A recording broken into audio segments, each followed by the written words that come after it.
Okay, hello everybody, and welcome to Committee of the Whole for Wednesday, April the 13th, 2022. I would like to recognize that today is the Day of Pink, and the Day of Pink is a day when we represent equality, diversity, inclusivity, solidarity, kindness, courage, acceptance, and much more. And by wearing pink, we stand in solidarity with the L2S LGBTQIA plus community in the continued striving for equality and acceptance. So it's great to see everybody. It's great to see everybody in pink. And with that, we move forward. Welcome. And in terms of a roll call for trustees, all are here. Trustee Daniele will be joining us in about an hour. Welcome also to student trustees. It's great to see you. And since we are in Committee of the Whole, it is a bit less formal. We'll just use the hand up function, and first names are just fine. And Director Ennis, hello. And who is here from the staff team? Good evening, Vice Chair L. Harrison and the rest of the trustees, and to the community as well. We're happy to be here. From the staff side, we have Associate Director Bogue, along with myself, Superintendent Nagoy. We have General Manager Thibault and Executive Officer Godet, and as well as our manager, Gortmaker, is here as well. And Superintendent Nagoy has brought along staff to support her on the budget side. That's awesome. So welcome to one and all, to Jackie and Marie as well. And so with that, we'll move to item 1.3, which is Acknowledgement of Traditional Lands. And over to you, Leah. Halton, as we know it today, is rich in history and modern traditions of many First Nations and the Métis. From the Anishinaabe to the Iwataron, the Haudenosaunee, and the Métis, these lands surrounding the Great Lakes are steeped in Indigenous history. As we gather today on these treaty lands, we have the responsibility to honor and respect the four directions: land, waters, plants, animals, ancestors that walked before us, and all the wonderful elements of creation that exist. We would like to acknowledge and thank the Mississaugas of the Credit First Nation for sharing the traditional territory with us. Thank you. And we will move to approval of the agenda. So that's 1.4, approval of the agenda as circulated. Would somebody like to make that motion? Thank you, Andrea. Is there any discussion on the motion on the agenda? Errors, omissions, deletions, insertions? Okay. Is there any objection to approving the agenda by unanimous consent? No. Okay. Therefore, that agenda is approved by unanimous consent, and we'll move to the consent agenda items. So 2.1, you have the minutes, Committee of the Whole, March 9, 2022, and those are attached. Would somebody like to make that motion to approve those? Thanks there, Heather. That's great. Is there any discussion on the minutes? Okay, is there any objection to approving those minutes? Seeing none, those are also approved by unanimous consent, and we can move into our presentation section, which really makes up the bulk of our agenda. And we do have, it's quite information dense tonight. So we'll start with item 3.1, which is the LTAP update. And there will be a presentation, and that is in the folder. And so over to you, Director Ennis and General Manager Thibault. Thank you, Vice Chair Harrison. I'll turn it over to General Manager Thibault. Evening, everyone. I just got to share my screen here. My apologies. It appears internet tonight is quite slow. There we go. Can everyone hear me all right? I'm not too chopped up. Very well. Very well. Okay. Perfect. All right. So purpose of tonight's meeting is to again go over some of the enhancement that we're looking to achieve as part of the long-term accommodation plan. As you might recall, we were here at the last committee of the whole meeting. And at that meeting, what we were looking to discuss primarily was really the new vision that we were looking to achieve, what some of our targets were, what some of our initiatives were in terms of aligning it with the multi-year strategic plan, and how we were advancing things. And the portion that we provided to trustees at that time was the elementary review area sample section. So tonight, what we're looking to do is present to you with 4 additional components of the LTAP. As you know, there's quite a few components that go into it. And what we're looking to do again for the next few committee of the whole meetings is to provide you with these separate sections and get a little bit of a spot check as to whether this is aligning with our initial vision that we presented at the last committee of the whole meeting, but also where there's maybe areas of improvements as we enhance and we work towards a new LTAP.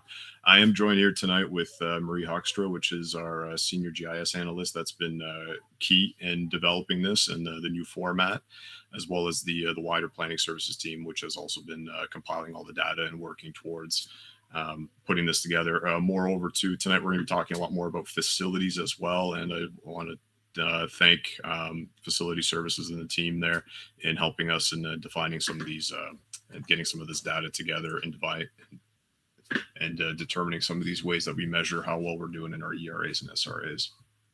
So tonight we have quite a bit of material to go over. A lot of it we already have gone through at the last meeting. So what tonight is I'll just go over some of the sample slide decks, what we're looking to do, have maybe a more open discussions on some of the key elements we're looking for, some feedback from trustees, and then we'll talk about next steps for what we're planning to do for the next committee of the whole meeting.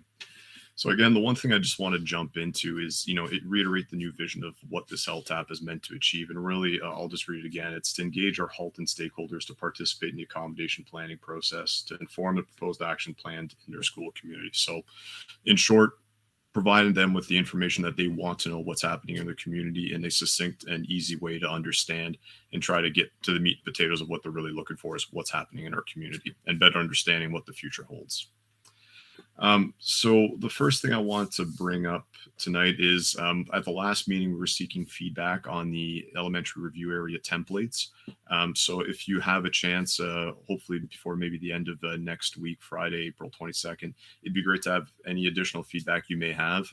Right now, after this presentation, our next step is to start duplicating the elementary review areas for all of them across the board, which I think there's about 30. So we want to make sure that if there are any tweaks or any modifications to be done to the initial sample we provided, we get them up front so then we can replicate it accordingly. Same thing with the SRAs, but we'll get back to that in a few. So tonight I won't go over in too much detail, but again, we'll go over the municipal sections and some of the key things that we were looking to present as we discussed in the last meeting on some of the key elements. So really, municipal section, we want to give you an overview of what's happening in that municipality, both on development, enrollment, projects, facility performance indicators, or key performance indicators, how we're doing.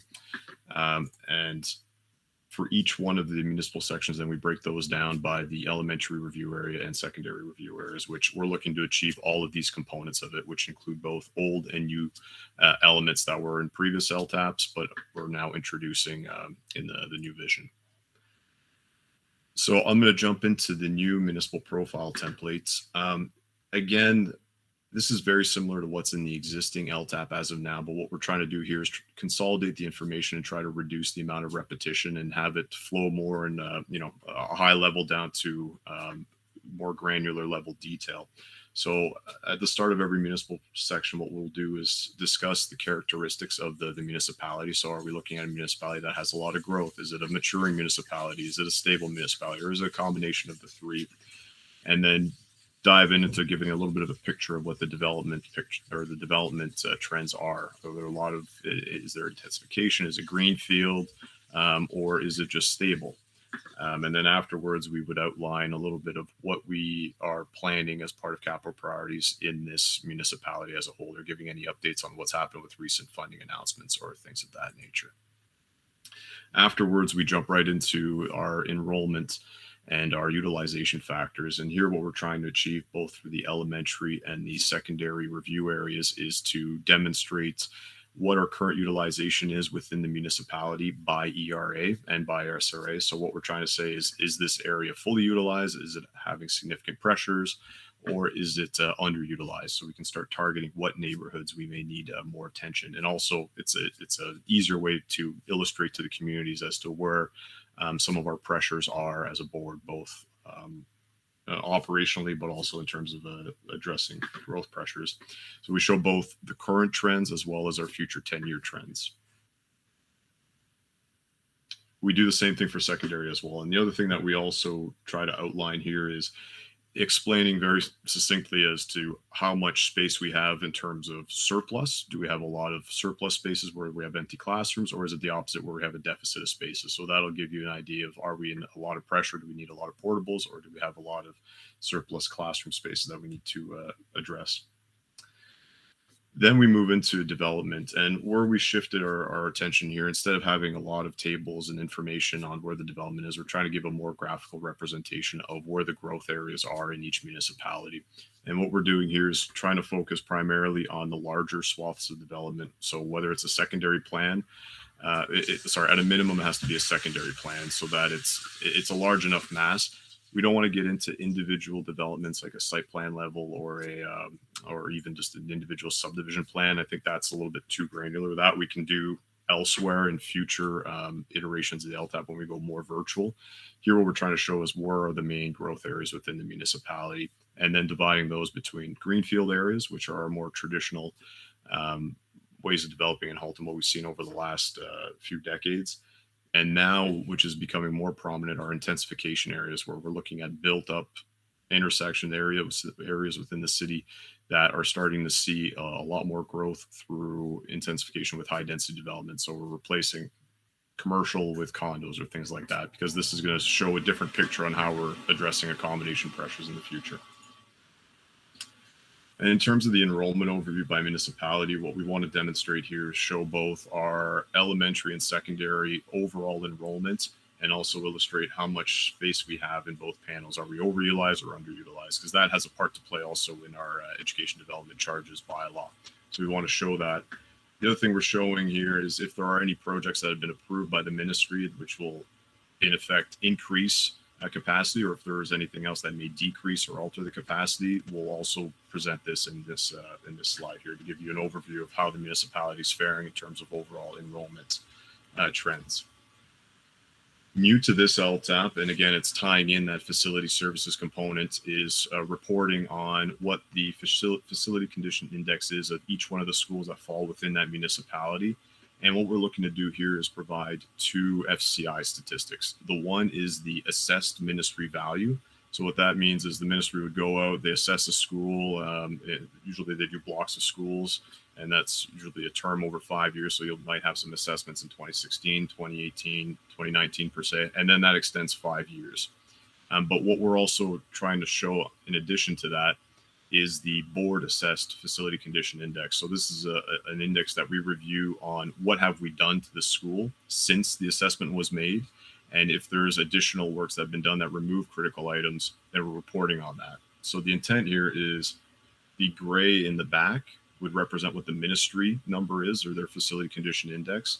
Overlaid on top of that would be the green, which represents our number.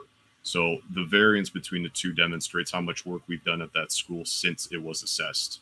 And so we're reporting on how we're improving our facilities through the works that we're doing through our renewal program, and giving that information both to trustees and the community as a whole. And we'll get into a little bit more on how we're reporting on the facility, or our existing facilities. This table, I think you're already accustomed to. It's in the existing LTAP, but what we're doing here is summarizing the projects that are within the municipality, whether they're new capital projects or whether they're boundary reviews or what have you. And we're categorizing them based on immediate, medium, and long term. So this way, if somebody's reading this, they'll know within, in this case, the city of Burlington, what are some of the most immediate projects that the board is looking to undertake, and what are things that we're planning to address in the medium and long term, just so that they have an idea of what's coming. So we also identify what the project types are and what the intended implementation year or the targeted implementation year would be. Before I move on to the SRA section, I'm wondering if there were any questions with regards to the municipal overview or additional details that you may require before I jump into this next section, which is a little bit different.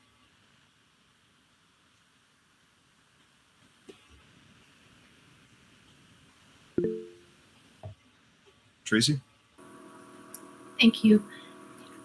With respect to the FCI pieces, Yep. I think it's great to have both the provincial piece and then the overlay, which shows to me, it shows a couple things. Firstly, just the vast amount of work that is being done, and also kind of where that gap is, because presumably, if we had the funding, we could do more. But so there is still opportunity there. Let's call it that. I'm wondering if in the packaging of the document, there's going to be like the FCI concept is going to be explained somewhere, because it's kind of, some of it's a bit counterintuitive what you're measuring against. Mm-hmm. No, absolutely. So at the front end of the document, what we're looking to do is key concepts will be explained. So already existing in the LTAP, we already talked somewhat like the recent addition of the land acquisition process. We have how we do enrollment projections. In this, now that we're moving into reporting on the facility condition index, as well as other key performance indicators, which we'll be discussing soon, we want to provide it at the high level exactly how is this to be read, what's it trying to portray as a message, and what data is put into this, so that there's an understanding of it. So everything on the front end of the document will cover some of these key concepts, so that when you're getting into it, you have a better understanding of it as well. Great. Thank you. And I think Jean is next. Yes, thank you very much. Fred, I was able to attend part of the Region of Halton ROPA 49 meeting this morning, the public consultation. And there's a seismic shift, it seems, in addressing through the Good Places to Grow affordable housing and speeding up the bringing on of housing and shifting, in fact, housing density and intensity in different areas of Halton region. How have your group been able to relate to some of those changes? Obviously, they're right now about to be forwarded to the province on July the 2nd. But are you able to see the impact of some of the recommendations and the change in direction that's coming our way in terms of planning in the region of Halton?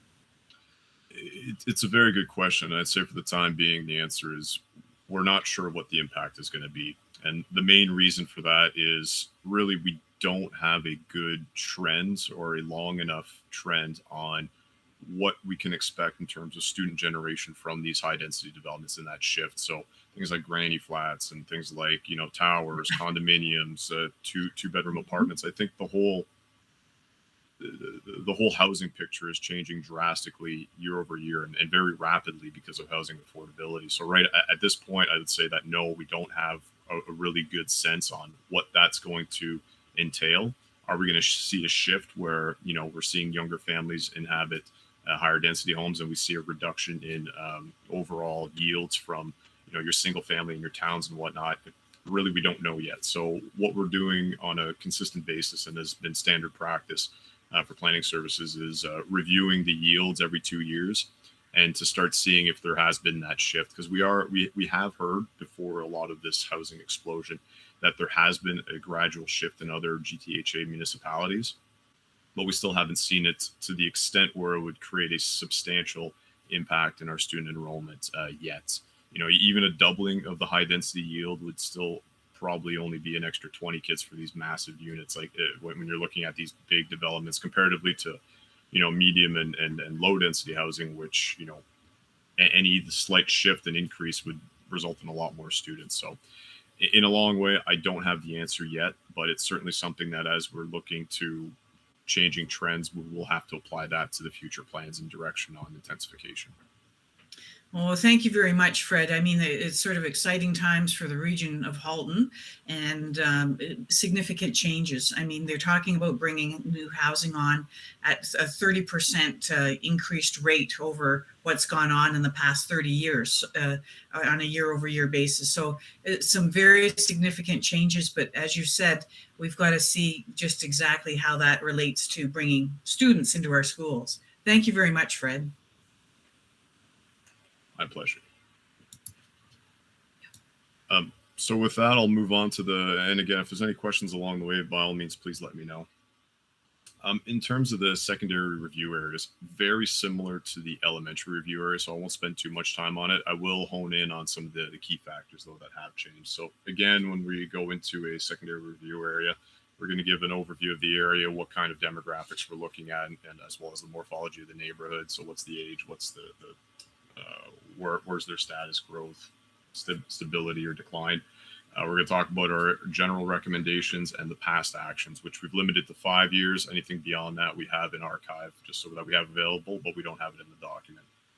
With regards to the utilization and surplus spaces, again, very similar to the elementary. We're just reporting on trends that we're seeing, as well as what some of the implications are on growth and what's happening in our elementary schools primarily. So we're not duplicating the same development information in the secondary review areas.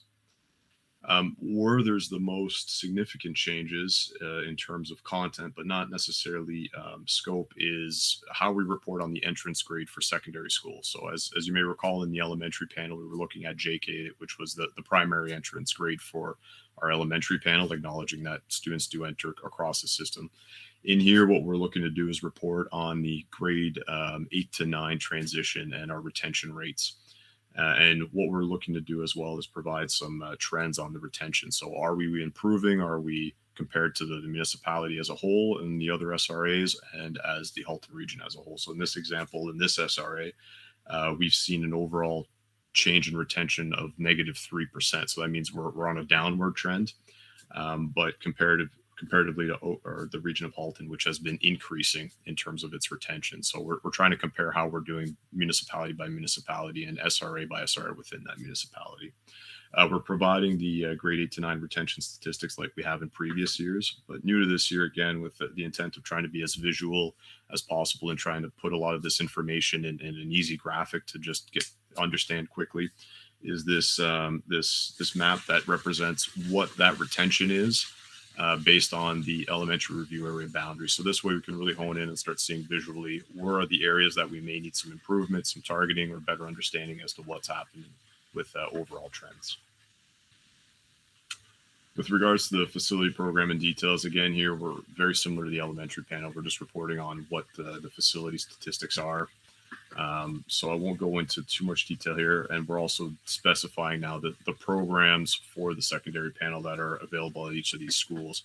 And again, to Tracy's earlier point, this is all described in earlier sections on the front end of the document, giving a good explanation of what that program is and what it entails.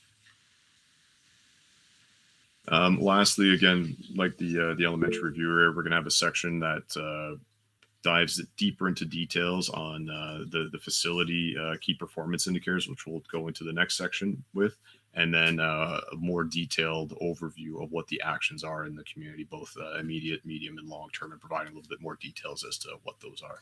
Andrea? Yeah, just on your last slide there, actually, I guess it's 2 back now. I just wanted to say that one more forward. I just wanted to say that I really like that partnerships are included here. I think that's a really, the whole layout is wonderful, but highlighting who that we are partnering with is great. It shows that we do partner and that we welcome partnerships. So I do really appreciate that clear point on that page. So thank you for that addition. Thank you. All right, part 5. So this one is a new addition that we're going to have, probably more specific to the ERA and the SRA level. So what we're looking to do as part of this, as bringing in the facility component, is starting to have a bigger discussion around our existing schools and what we're doing in terms of improving those areas. A lot of the previous LTAPs, they focus primarily on boundary reviews and new capital projects and accommodating growth and rebalancing enrollment. But it was never a very big discussion surrounding what are we doing in terms of action plans for our schools and setting measures and targets as to what we're trying to achieve. So facility services has worked on providing some key performance indicators and working collaboratively with planning services as well as to what do we want to report on and how do we want to measure the success of how we're improving our facilities. So as an example, some of the key performance indicators that we've been looking at exploring are obviously the facility condition index, the accessibility percentage of the school. So how much of the school is accessible. So as a quick example, if you're on a 2-story school and it does not have an elevator, right off the bat, you can say that 50% of the school is not accessible. So that's an indicator. Air conditioning, percentage of the building air conditioned, size of the site, adjacency to some other elements. Such as a park or community centers. And then the other one too is our energy efficiency, both hydro and gas. And what we're looking to do here is, some things compare better to others, but for each one of the key performance indicators, try to provide a target. So in terms of accessibility, if we're trying to, target 80% accessibility, where are we in that spectrum within that ERA? And how are we working towards it? And how does it compare to the municipality as a whole? And then whatever our target is. Other elements that aren't necessarily something that we can reach a target, like site size. This is something where we can say this is the site size and this is where it compares to our current board initiatives or standards. So if you have a very small site, you can compare it to it, or if you have a very large site or what have you. And same thing with energy too. It's something that we can say, here's what our target is. And if we're seeing that we have a high energy user, then maybe that's something we can hone in on to say, okay, we have to look at improvements to be more efficient. So again, yes, it's just setting performance indicators, targets, and then measuring how we're doing with our schools and targeting plans on how we can improve in certain areas. I think Tracy, then Heather. Okay, thanks. Just 2 questions in terms of the KPIs. One of them is working water fountains or functioning water fountains. And the second one is with respect to air filtration and mechanical air filtration, portable units. I'm just thinking of that last one or both of them in respect of kind of some of the key things through pandemic times, and wonder whether they would be, whether this would be a way to give some comfort or confidence that the air filtration, that those pieces are working, that we're covered. I'm going to defer to Ian on this one. Mm-hmm. Yeah, thanks. Great questions and points. So, in terms of air filtration, we can certainly articulate, as we've done on our website, that all of our facilities that have mechanical ventilation have been upgraded to MERV 13 filters. So that I think, we would do relatively well in terms of presenting that, similar with our portables that have air conditioning. So certainly we can try and articulate that if that's a metric that you'd like to see in the LTAP. Your point about water fountains, I think I'd like to dive a little bit further into that and understand what you're asking. Certainly we are advocating for bottle filling stations in the future. And so certainly providing at least 1, maybe even 2 at larger schools to support those students at those sites. That's certainly an initiative and something we can certainly start to measure and identify relatively easily where we've got gaps that we can fill in. Awesome. Heather? Yes, thank you. When you talk about school age, will you also be adding perhaps last sort of major renovation type thing, just so that when someone else is reading it, they understand that, yeah, the school is, 65 years old, but we've actually done things to it in the last 65 years. If there's been a major reno, will you be including that? There's certainly things, because we have a lot of, especially our older schools, where there's been numerous additions. So what we want to start with is at least the base building, to say, the base building is aged from this. So it at least sets a benchmark of saying, this is what we can expect in dealing with an older facility. But to your point, yes, we do want to make notations that there's since been additions and there's since been some major overhauls as part of that. But we don't want to dive too much into the detail. So I think it'll be more of a footnote saying that there have been actions to this school, and especially if we're reporting on age, we have to explain exactly what we're looking at. So that's one that, yes, absolutely, we're going to be looking at making sure that that's clear, that it's not just something we haven't touched in the last 80 years, that things have been done over the past.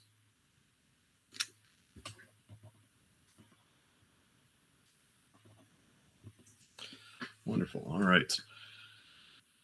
So with that, I'll move on to the next section, which is a discussion around surplus space and Hdsb. So this one, admittedly, is a little bit more of an uncomfortable subject, but I'm opening this can tonight. So as we discussed earlier, we're talking about new capital priorities initiatives. We're talking about renewal initiatives in our schools, boundary reviews, surplus or overutilization and our pressures. But something that's been a little bit more absent in previous LTAPs is really, what are we doing with our surplus pupil places?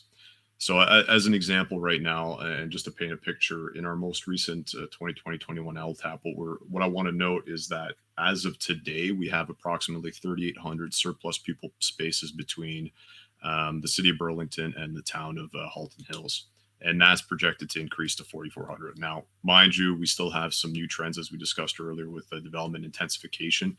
But right now, based on our current trends on how greenfield development's proceeding, we have quite a bit of a gap on what's happening with our surplus spaces. So what I would like to ask tonight, and something we don't need answers tonight, but more of some thought to be had, is how do we have this discussion in the LTAP to address our surplus spaces? And what kind of initiatives can we start recommending as part of this plan to say what we need to look at into the future, and start informing communities as soon as possible that if there are these major issues in terms of utilization, that it's known and is documented well in advance, so that if and when we proceed with anything that's a little bit more intensive, and we'll get into that in a second, we've been letting the community know well in advance and providing the rationale and explanation of why that's happening, so we can prepare them for it. One of the main things that I'd say is a challenge in terms of reducing pupil place is that we have a limited number of options of how we can do it. We spoke earlier about community partnerships, which is one of them. And albeit, to Andrea's point, we do have a number of partnerships that we've entered into since the community partnership and planning and partnership guideline came in. We're not having a great number of individuals coming to us with proposals and with money and the ability to pay on a cost recovery basis the spaces that they're leasing. So those are few and far between. And given the amount that we have, it's becoming a challenge. So albeit it's something that helps, it doesn't necessarily address the overall underutilization of the space that we have. Secondly, there are right sizing initiatives that we can explore. So those are either partial demolition of wings that we may not need, maybe older wings or what have you, which is an option.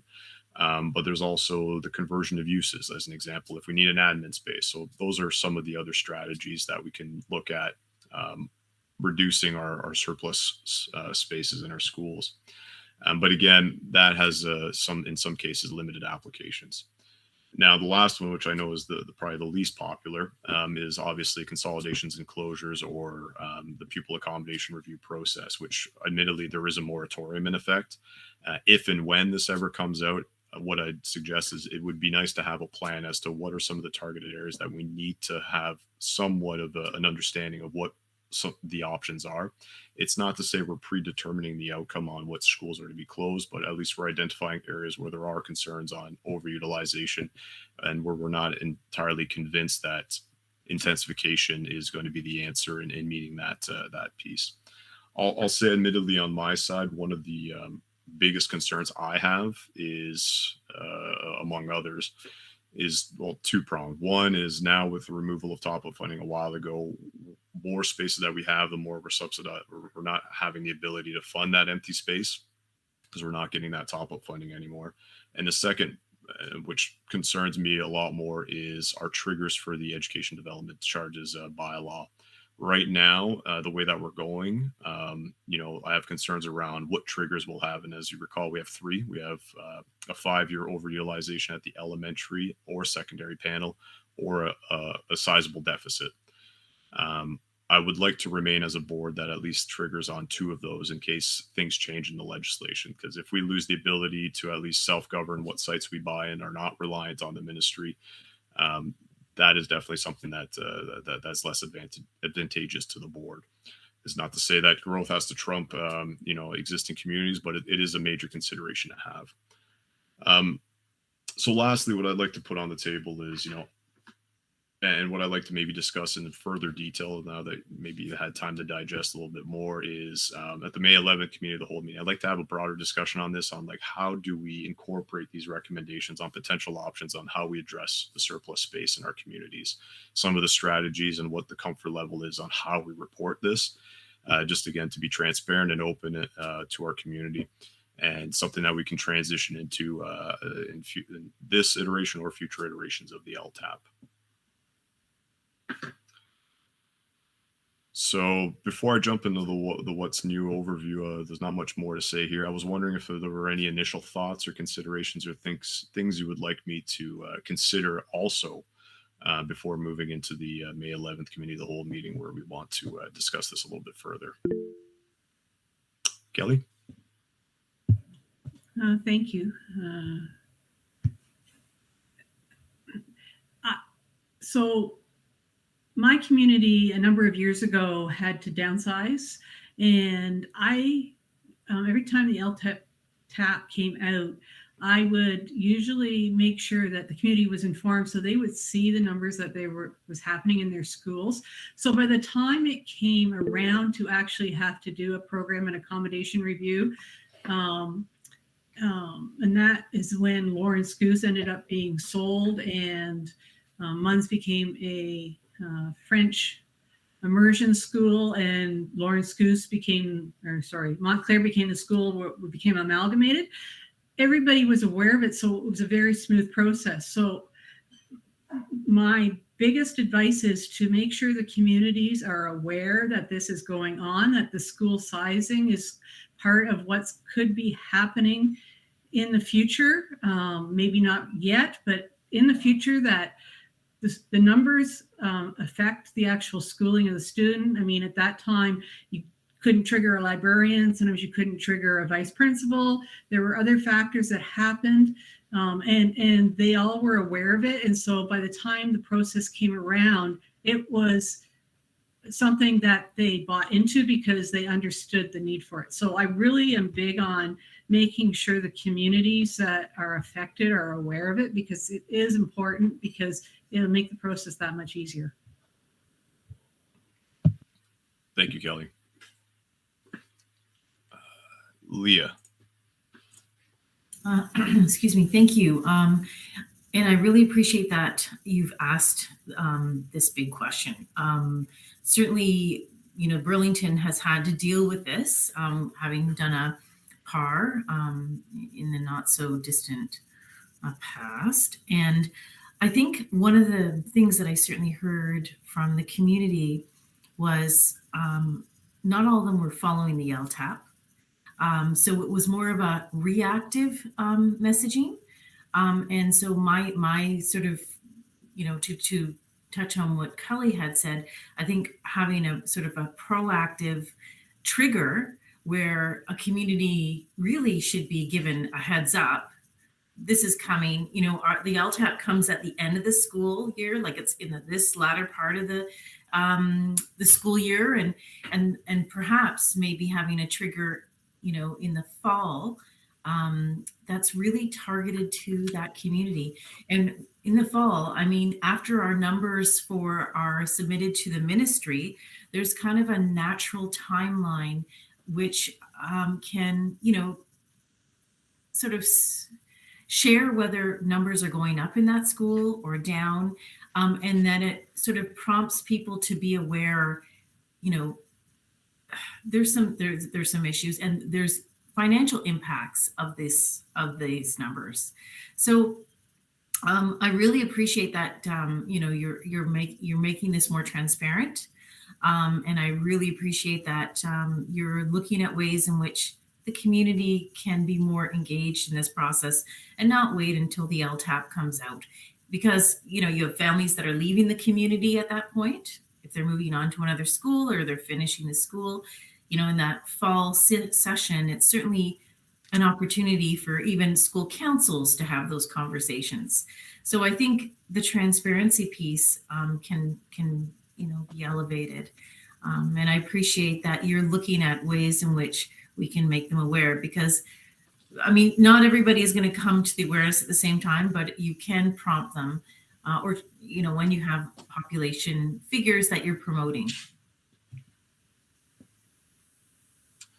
Thank you for that, Leah. And it's the one thing I would add is there was a recommendation made a while back in terms of how we could stage the release of the LTAP.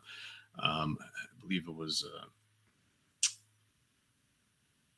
I forget who, but anyways, thank you for the recommendation. So what we're looking to do is try to parse it off in the ways where we can give it into more bite-sized morsels.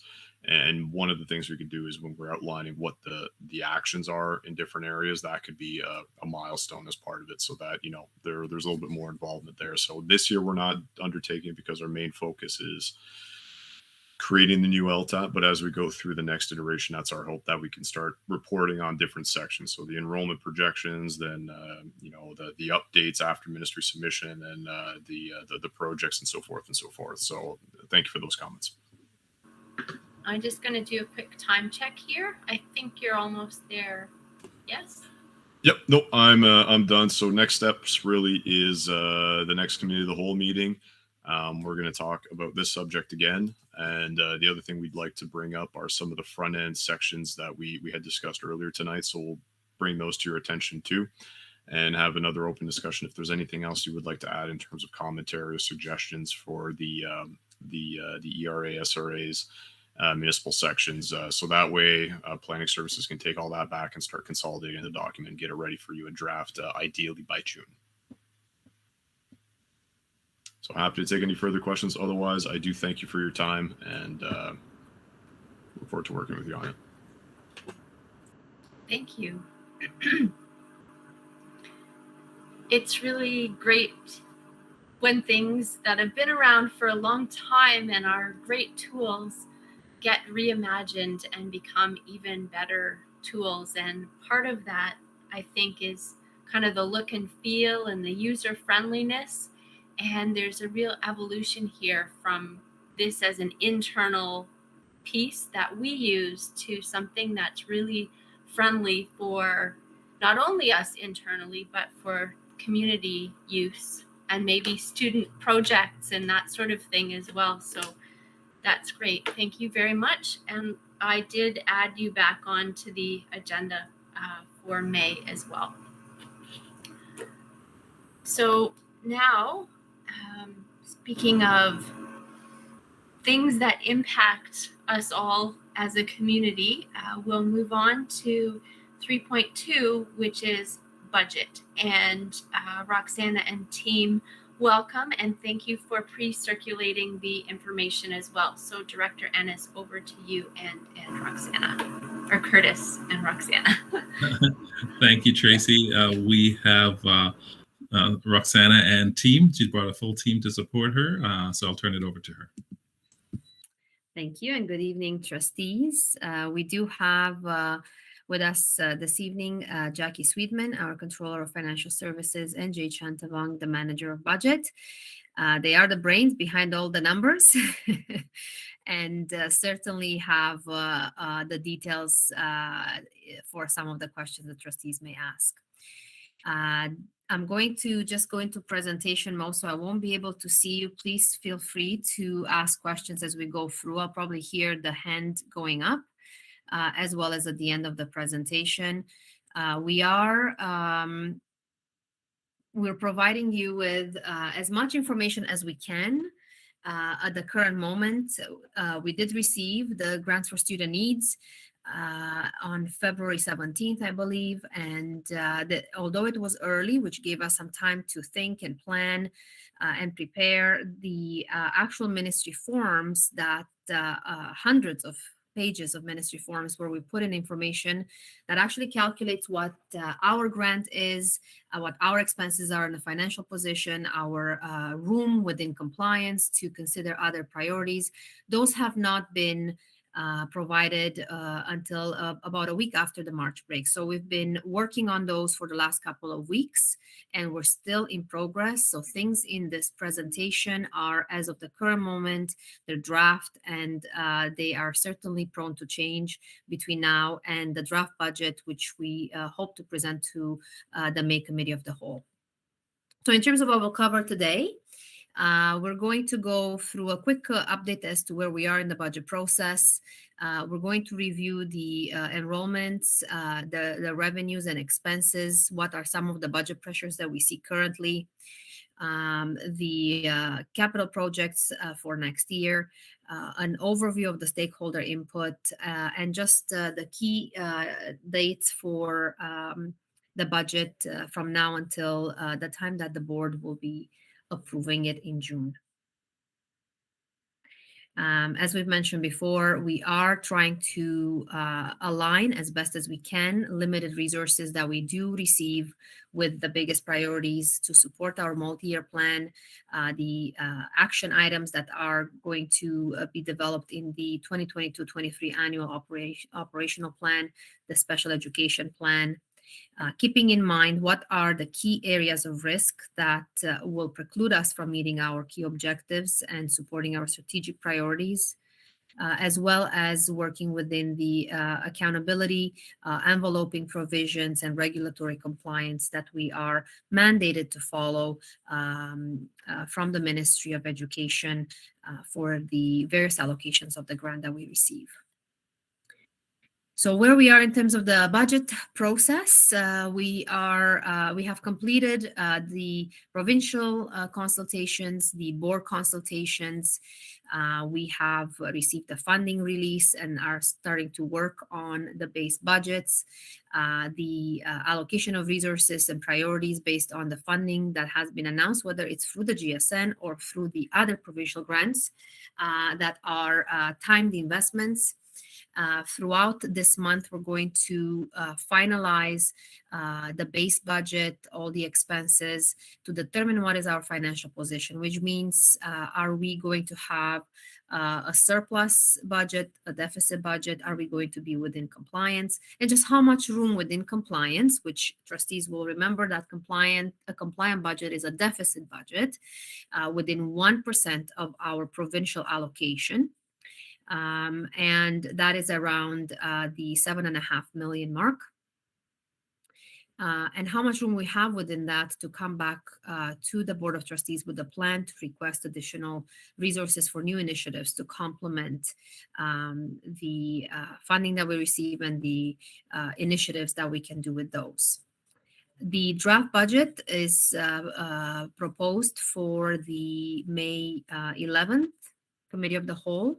We do have a SEAC meeting in May as well to provide them information and receive feedback.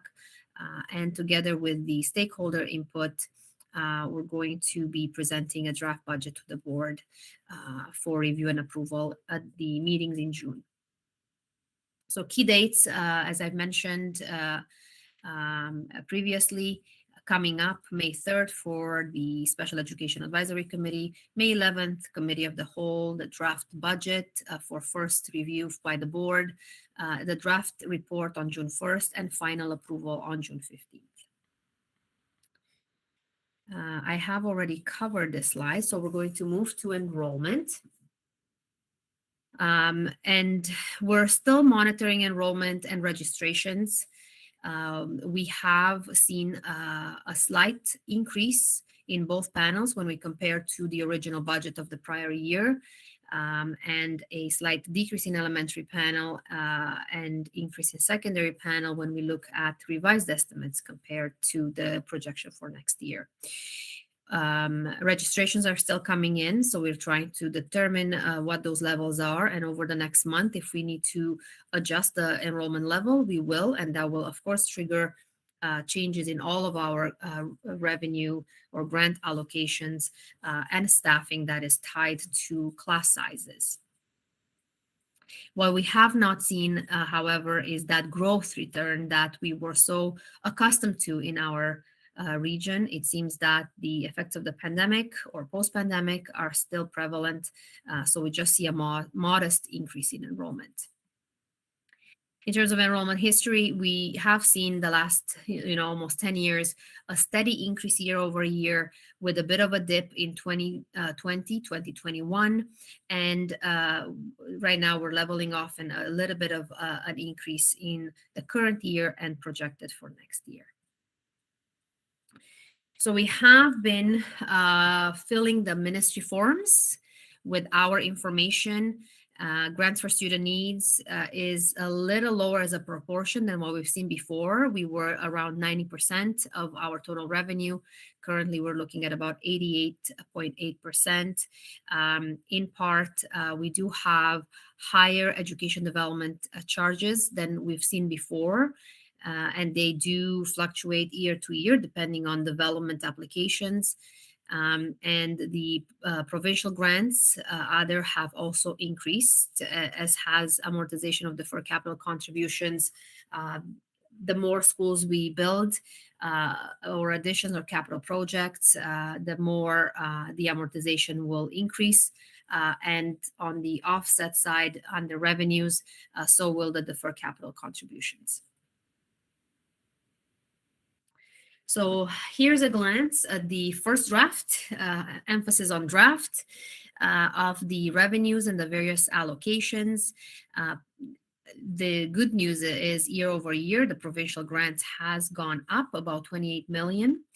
The other provincial grants, which are the priorities and partnerships fund, the PPFs, the timed investments, is lower, in part because a number of them have moved to grants for student needs. That's a good news story because that is a long-term commitment to those areas. And on the next slide, I believe we are going to talk a little bit about what they are.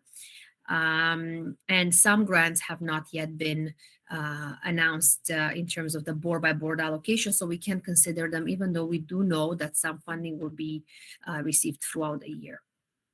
But overall, I think we are over 25 million between the two lines increase year over year. Of course, the enrollment increase has a part in this as well.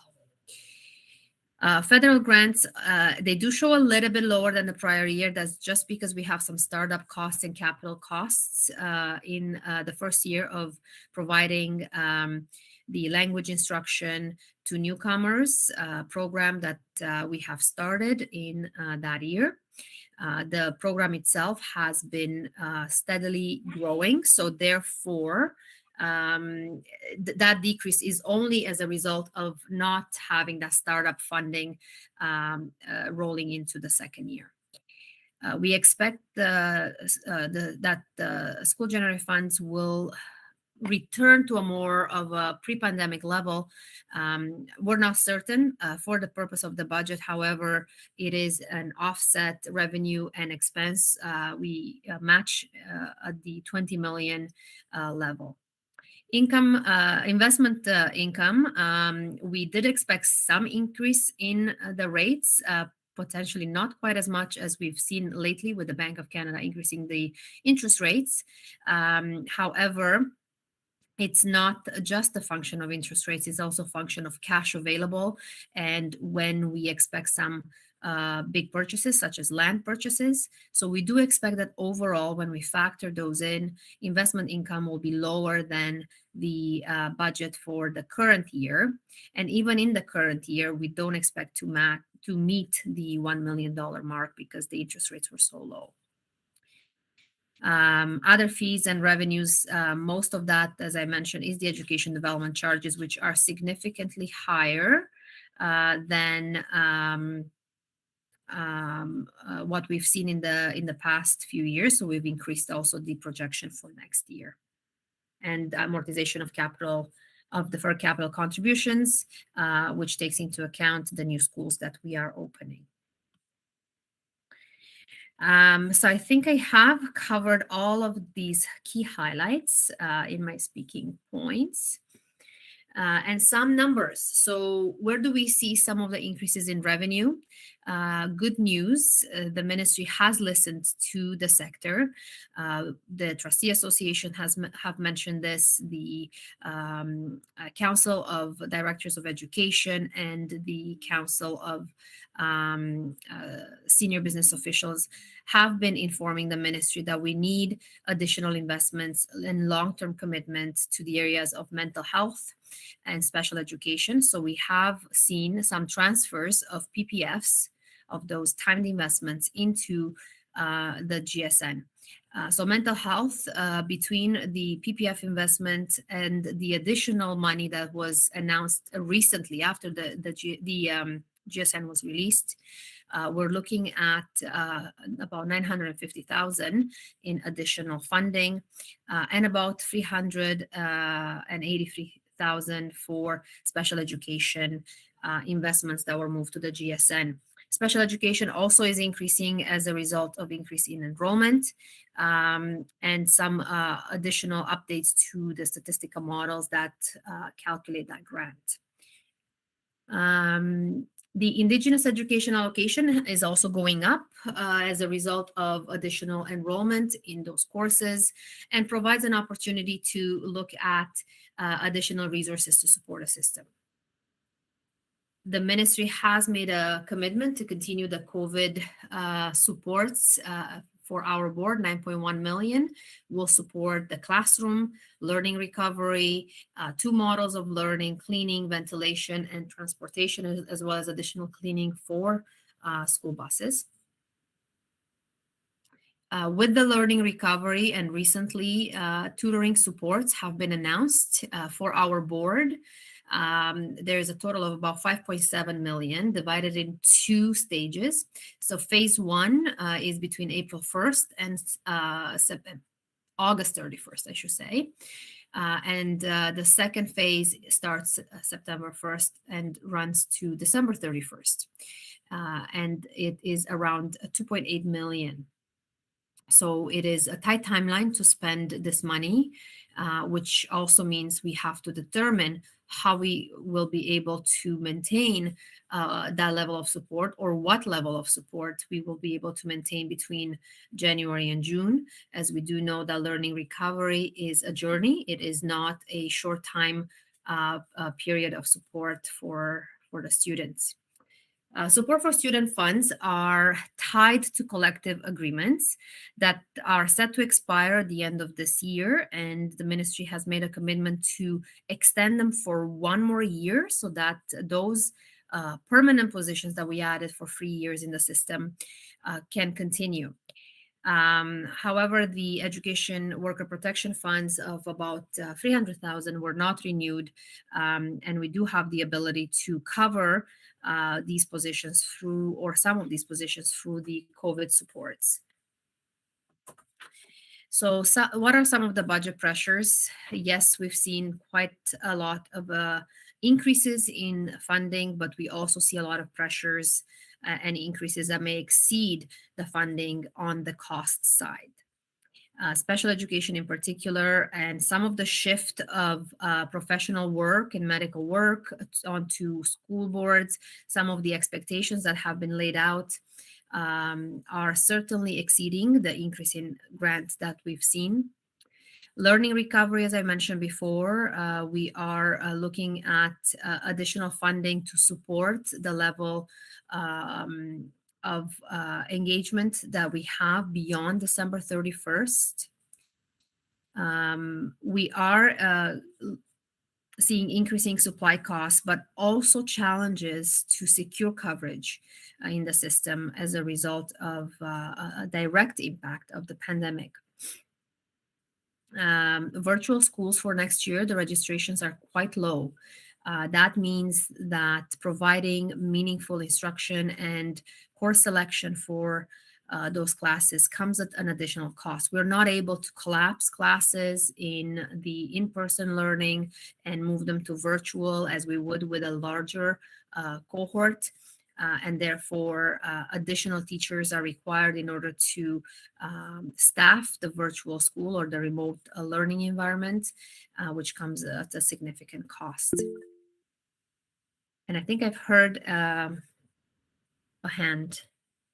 Yeah, that was me, Andrea. Just a so if we don't have enough registrations to have full classes in the virtual school, we just have to suck up the cost for that imbalance directly, right? Like, is there any funding that'll help ease that cost? Is it COVID related or anything? That's exactly it. In terms of funding, the 9.1 million in COVID supports is meant to cover everything, including additional administration and teachers for supporting virtual school, the virtual learning model. Of course, in competition with the other requirements for support for the classroom that are required from that funding. So the only source of funding that we have is the COVID support funding or surplus, board surplus. So just a follow up. So we could end up with classes with like 5 students in them, and we would be covering that extraneous cost. Potentially. We will have lower average classes in some instances in the remote learning. I know this is probably more a question for, I guess, Tina, but do we know if we're offering all compulsory courses in the virtual school, or are we just kind of, yeah, I just, I'm really concerned about this because it could be a real drain for the system.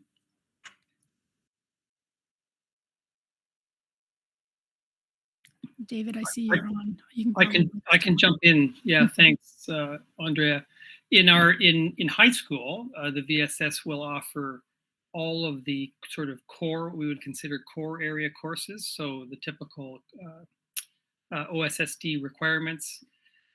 Almost all optional programs would not be offered, partly because there just wasn't a ton of interest from students. We only had 300 students interested, and that number is in flux right now. And partly because we just didn't have the numbers to offer those things. So we're not offering things like SHISM and IB and iSTEM and French immersion. They're just French immersion and secondary. They just were not the numbers. So it's a pretty tight program for those students that are looking for that virtual experience. So if a student was looking at doing an elective, for example, in grade 11, like an art or a music or a tech program, they wouldn't get that next year, but hopefully the following year, if they went back to their home school, they'd be able to pick up some of those elective courses as well. And do you know, like, is it are virtual, the students that have registered for it at this point? I know you said it's in flux, but is it concentrated more in certain grades than others, or? It's spread across all grades. There's a heavier percentage in grade 12. We had that this year as well, and we see that again next year. So most of those required courses around university, college pathways, workplace pathways in the senior grades, those are covered by and large. But if a student had a special interest in a tech area, an apprenticeship, that might be a little bit challenging for them.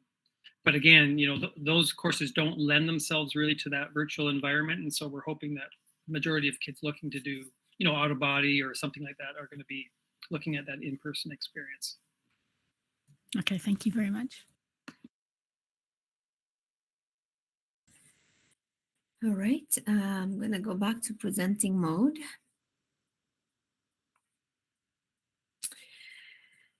So other challenges that we see are increasing utility costs, as well as increasing contractual services, whether it's snow removal, groundskeeping, maintenance work, cleaning, and as well as benefits. So the increase in statutory benefits, as well as the expanded eligibility for pension for OMERS staff, for non-full-time but permanent staff, are borne by the employer, but there's no offsetting increase in funding for those costs. So we're keeping an eye on these. These could potentially be quite significant, depending on the eligibility and the number of employees. And we do know that the statutory benefit rate increases, those are a couple of $1 million, in addition to prior years where there was no offsetting funding. So for expenses, we do not have a chart at this point in time. As I mentioned, we're still building this, and we're providing you with the various components. What we can mention is some of the highlights. As I mentioned on the other slide, we do have increasing costs in terms of compensation. So that is the centrally negotiated salary increases, but also the insured and statutory benefits.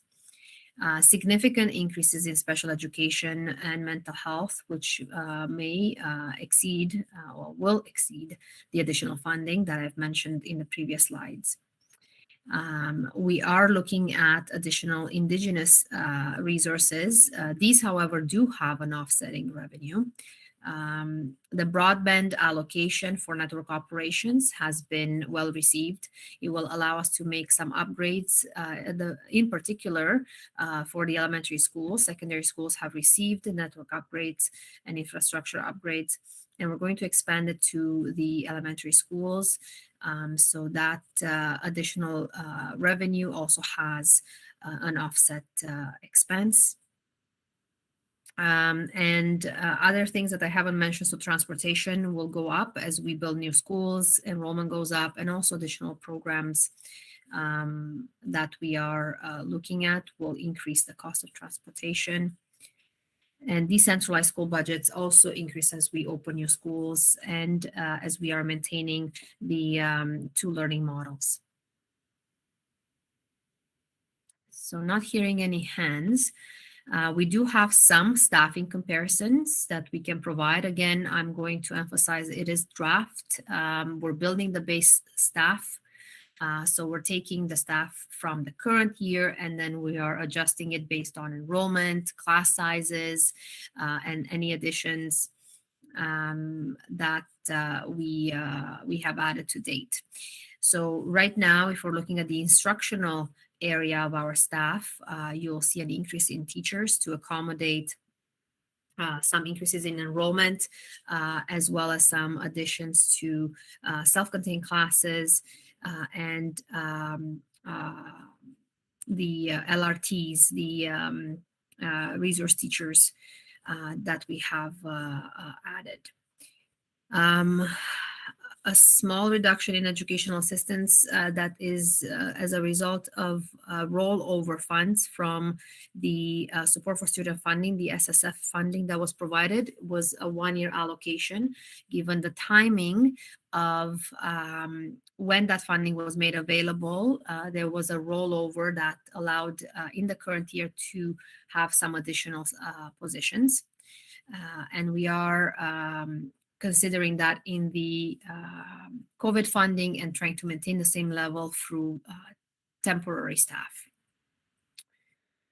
Library and guidance is the other area where some of the teachers have moved into the teacher line, so it's an offset there. And when we're looking at the board administration, the change there is it's actually a reallocation between other staff and board administration for our language instruction staff that support that program. So that's more of a reallocation than additional staff. And with school operations maintenance, the change there is as a result, again, of that rollover piece for SSF type of funds not being available. So what are some of the additions to the base staffing that we're looking at? From a special education perspective, we're looking at learning disabilities, reading support teacher. And I should mention some of these are already in the current year, but they're temporary staff. They're one-time additions. And we're able, with the additional revenue, to make these positions permanent and part of the base staffing. So the learning disabilities teacher, behavioral analyst, speech language pathologist within the area of special education, and the requirement to open 9 self-contained classrooms at both panels.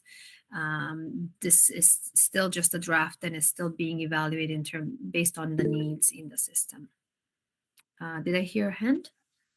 You did it with me, Roxana. I'm just wondering, so 9 additional self-contained classroom teachers, is there a certain area of, like, self-contained can mean many different things.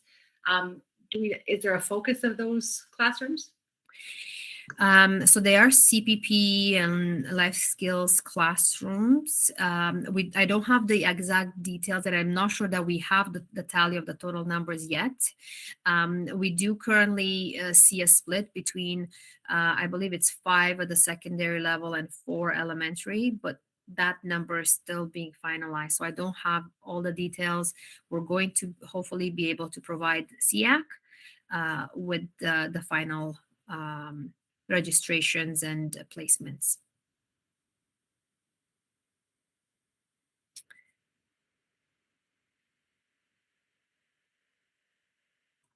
Okay. And in terms of mental health, we're able to add 4 additional child and youth counselors as social workers. And the plan right now, again, it's still being finalized for the Indigenous allocation increase, is to look at assistant principal that will oversee the area of Indigenous rights and education, additional Indigenous instructional resource teachers, and Indigenous student support coordinators. We also have additional funding within the mental health area for data collection that is currently outsourced that we're able to repurpose and bring in-house, and therefore look at the addition of a research officer to support, not just with mental health, but with other areas that support our data-driven decision-making as we go forward. So this is just a draft. We're still finalizing the list. There's still additional items that are not here because they're still under consideration, and we're going to be providing a final list at the May presentation. So other sources of funding that provide staffing, and this is more timed staffing, so temporary, 1 year at a time. If we're looking at the current year, 21-22, we have COVID funding, so the 9.1 million, and some of the components that were moved in. So another, I would say, 800,000 that were moved into the GSN. And surplus, about 11 million in surplus that we set aside to support the system. So this is the tally of the positions that we've added with those various funding resources, funding allocations in the current year. And the next slide provides you with where we are with the allocation of COVID funding and tutoring supports. So 9.1 million and 2.8 for next year. So you will notice there is a bit of a difference between the 2 slides in terms of total staffing, mostly at the level of teaching, classroom teachers. And we are still going through, so what we don't have here is the reserve, the surplus amount that we can allocate to continue to support a system. So we haven't determined what that financial position is yet and how many new initiatives we can allocate that for. So those FTEs will be added here as we get to that point.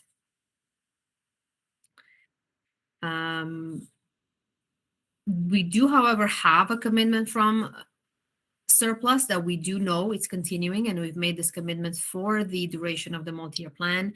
And these areas totaling about 500,000 are going to continue every year. So this year, and we're planning next year, if possible, to continue all of these initiatives to support a multi-year plan.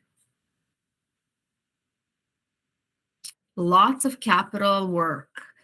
Ian's team has been very busy with additional funding that was provided. So not only additional capital priorities, but also federal and provincial money for infrastructure upgrades and ventilation, in addition to school renewal and school condition improvement. Some of the big capital projects and additions are mentioned here, finalizing some of the schools, starting work on some of the capital priorities that have been announced, as well as major renovations. So lots going on the capital side. And last but not least, I wanted to touch a little bit on the stakeholder input that we have discussed and presented at the April 6th meeting. As we are going through the base budget additions, we're going through the additional staffing and resources for our system. We do refer back to what we've heard. So a lot of what we've heard, I know some of the detailed comments that we've provided in that report, and it's available on our website. So for our any members of the public listening, it is available and linked to the agenda of the last meeting on April 6th. But some of the highlights here are the staffing supports for the students that we've heard in all of these areas that support a multi-year plan. Additional teachers, coaches, tutors, whether it's early intervention or learning re-engagement, or support in the classroom, or special education supports for students with exceptionalities, whether it's mental health supports. Those have been mentioned over and over in our budget survey. The other areas that were mentioned is hands-on experience for students and access to programming, curricular and extracurricular activities, professional development for our staff, recognizing that there has been some pause in some areas, and learning loss, not just for students, but also for some of our staff. Continuing to provide resources for schools, whether it is resources in the classroom, learning resources, technology, and maintaining our schools, renewing our schools with a lens of environmentally sustainable renewal projects. And in terms of next steps, we're finalizing the expenses and the revenue for the board in order to determine our financial position and the room within compliance that we may have for new initiatives, and then prioritizing a new initiatives list to present to trustees. I'm not sure how much room we'll have and how long that may be. At this point in time, it's a little early in the process, and we're hoping to have a draft budget and that list available for the committee of the whole presentation on May 11th, and be able to discuss it with trustees and go into more detail. And I think that is the end of our presentation, and we would be happy to take any questions.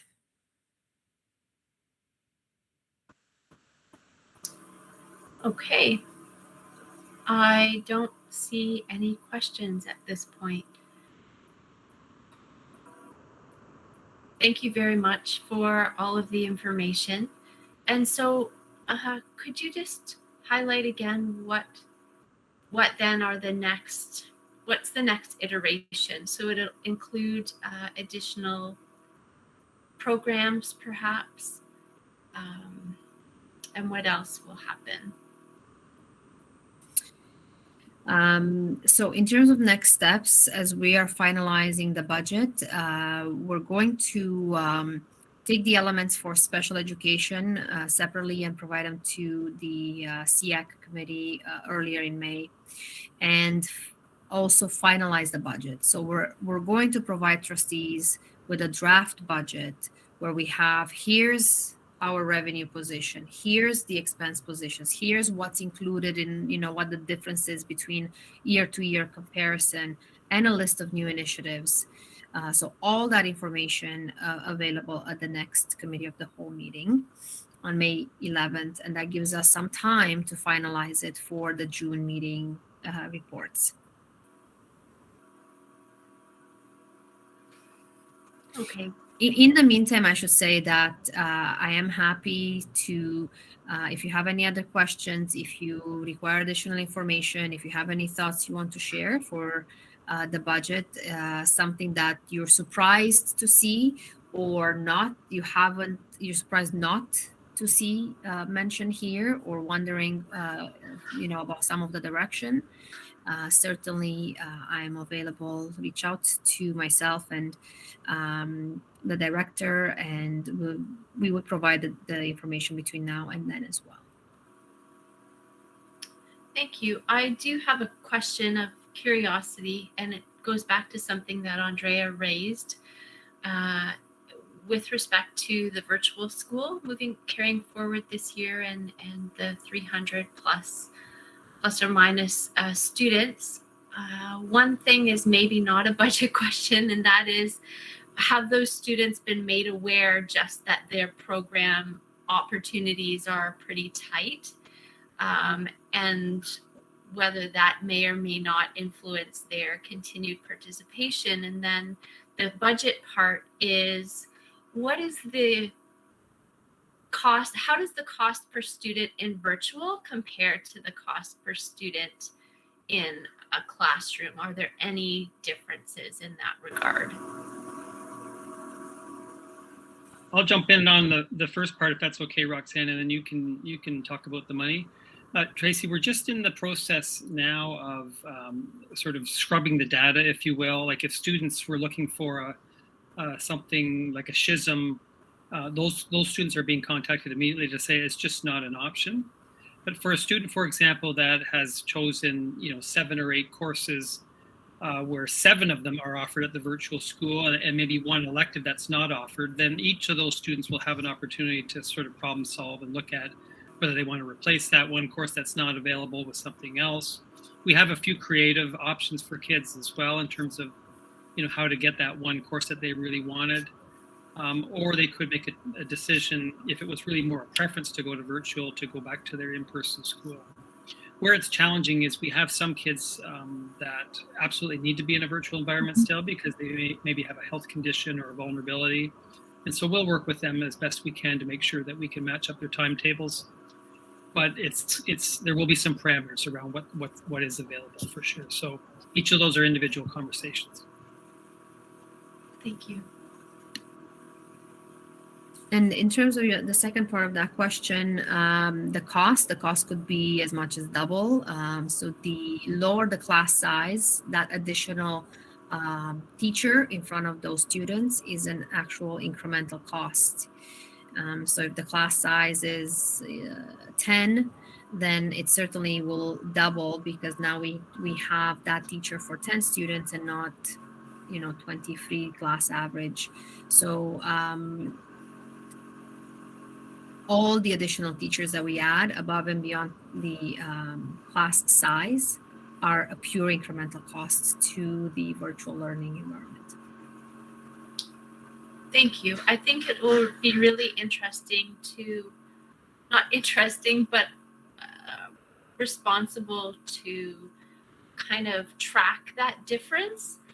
I mean, conceptually, I think it is fantastic, and particularly next year, to have this option or an opportunity. As David said, some students absolutely need this option. But since my role is looking at the resources for the board, I really want to understand what that that piece looks like and what it could look like then in years forward, you know, when we're not necessarily told we have to do it, but what does that look like practically, and can we do it given all of the other needs that we're talking about? Okay, so I don't see any other questions. So thanks very, very much.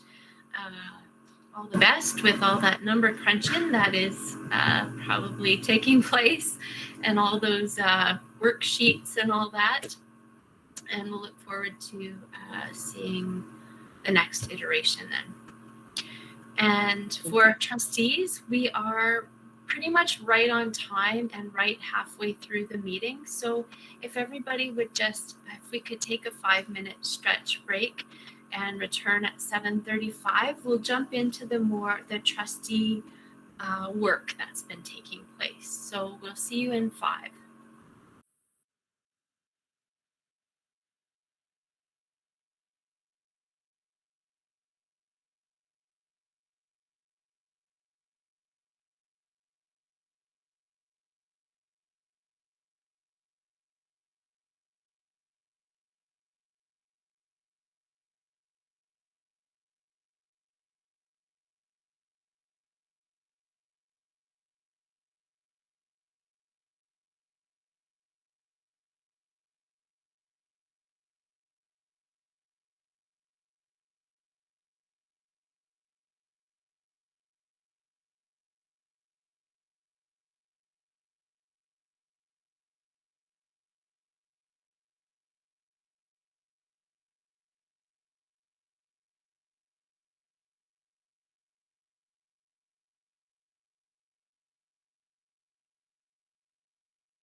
Hello. When people are back, thanks, Amy. Nice to see you. And Heather, just make sure we have a quorum back.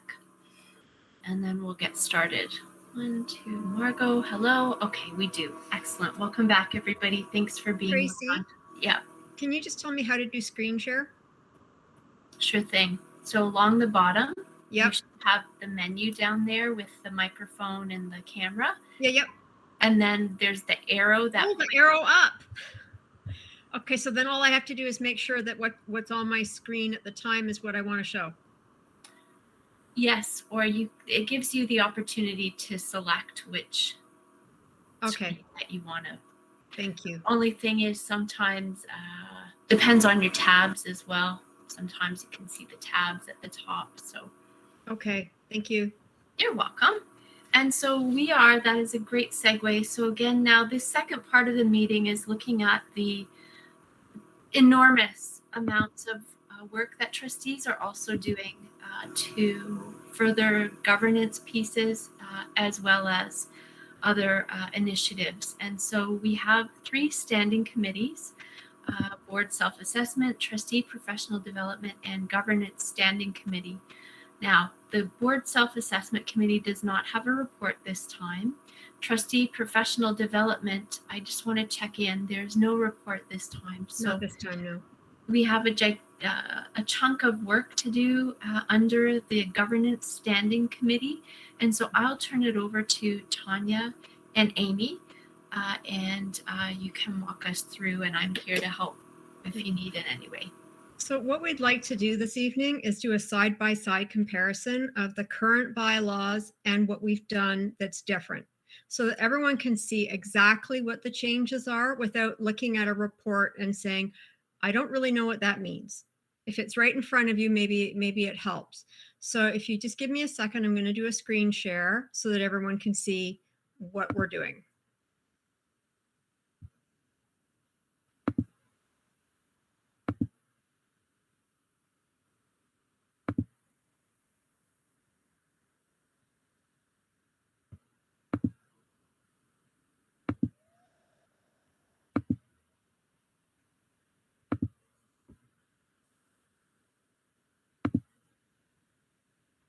While it's popping up, Amy and Tanya, are there other people on the group?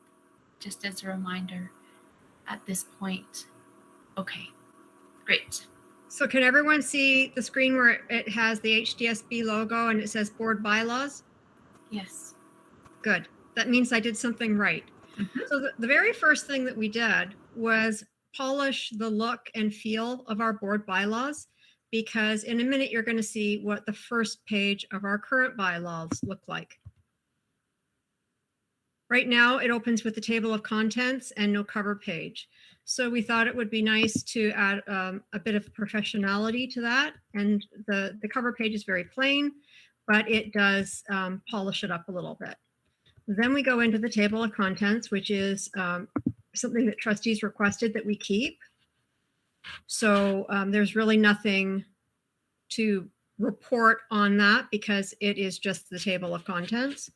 So I'm going to bring us down to interpretation. And I know there have already been some questions, so I'm going to try and answer the questions as we go. But I do want us to do part by part. We're going to go through this systematically so that there's nothing left to chance. Point of clarity. Yep. I just want to confirm that the new ones are on the left and the old ones are on the right. Yes, Or vice versa. absolutely. Sorry, I should have Thanks, said Amy. that. Thanks. Thank you. So we added a subtitle, Authority and Review, because on the current bylaws, there is no subtitle that says anything about what 1 and 2 are about. So we added that in to give a little bit of framework to the number 1 and 2 points. Number 1 stayed the same. Number 2 used to say that we use gender neutral terminology, but that is now enshrined in our equity policy. So we don't need to have that there anymore because it's already in policy. What we did want to include was the time frame for bylaws review. And because the bylaws aren't a policy, they don't fall under the policy and procedure framework policy. So we wanted to spell it out here that every 3 years there should be a review, and that the amendments could still come forward as required. Someone has a question? Leah does. Leah, So first of all, thank you so much for setting this out this way. This is immensely helpful, and I really appreciate this, because I could not identify the nuances between the changes. So this is great work. Thank you. And I'm completely in agreement with this change. When we do things like this, do we also cite in our bylaws the policy that this would link to, like the gender neutral language? Is that in this as well? well, because we don't have the reference to the gender neutral terminology anymore, there wouldn't be a reference to cite, if you understand what I mean. We would actually have to say something about gender neutral terminology in order to then cite the policy. Do you see what I mean? For sure. But wouldn't we not just put it as, a bottom for references? Does it fall under the reference? We could do that. We could absolutely do that. That's a good idea. Tanya, can you make a note of that, please? Yeah, I thank you, because it's really good to know what is guiding these, our language. Okay, perfect. Thank you. The next thing that we did, and this was in consultation with Curtis, you see all of these definitions. Well, many of our documents have definitions in them, and not all of the definitions say the same thing. And this can be problematic because to the public who's reading the documents, they'll see one definition in one place and another definition in another place, and they'll think, oh, well, the Halton District School Board is confused. They don't even know what they're talking about. So we, in consultation with Curtis, determined that the best place for the definitions would be to have that as an appendix to the policies and governance procedures framework policy. This way, there's one place for all staff to be looking when they're designing a policy or procedure for the definitions. And once that is created, it will be linked to this section of the bylaws so that people can find it right away, where it says the definitions appended to the policy and procedure framework policy. That will be a hyperlink that will take you straight to the definitions. Are there any questions about that? I'm going to take silence as a no. Okay, there's a question. It's Kelly. Go ahead. Go ahead, Kelly. Thanks. I know they don't exist yet, but we need to be able to link that into the policy, because if there's a whole bunch of terms in here that if they're not defined, somebody reading it for the first time may not understand. So we need to put somewhere that link to where those definitions will be. So it needs to have a placeholder for definitions or something somewhere, maybe at the bottom, but we definitely need to make sure that it's a part of the actual bylaws. Okay, Tanya, can you make a note that we should create a separate document with the current definitions as a placeholder?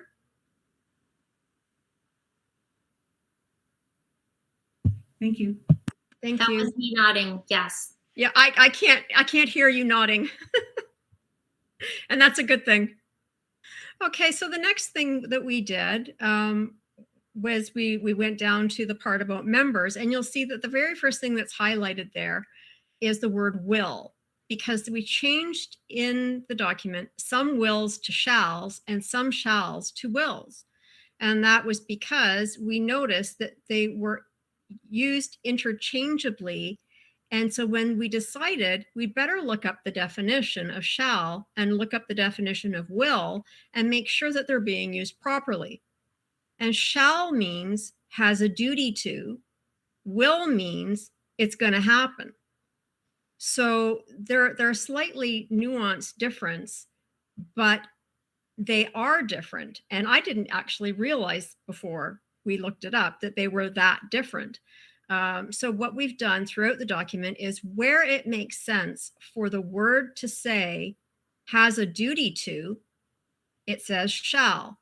And where it doesn't make sense for it to say has a duty to, it says will. So if anyone has a question about that, because you're going to see it all through the document, just please let me know. Kelly? Thank you. Just so you know, I was going through and trying to highlight the changes just so, and I didn't mean I didn't disagree with them all, or agree.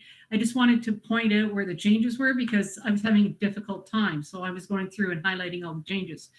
Okay. But I mean, this has been previously through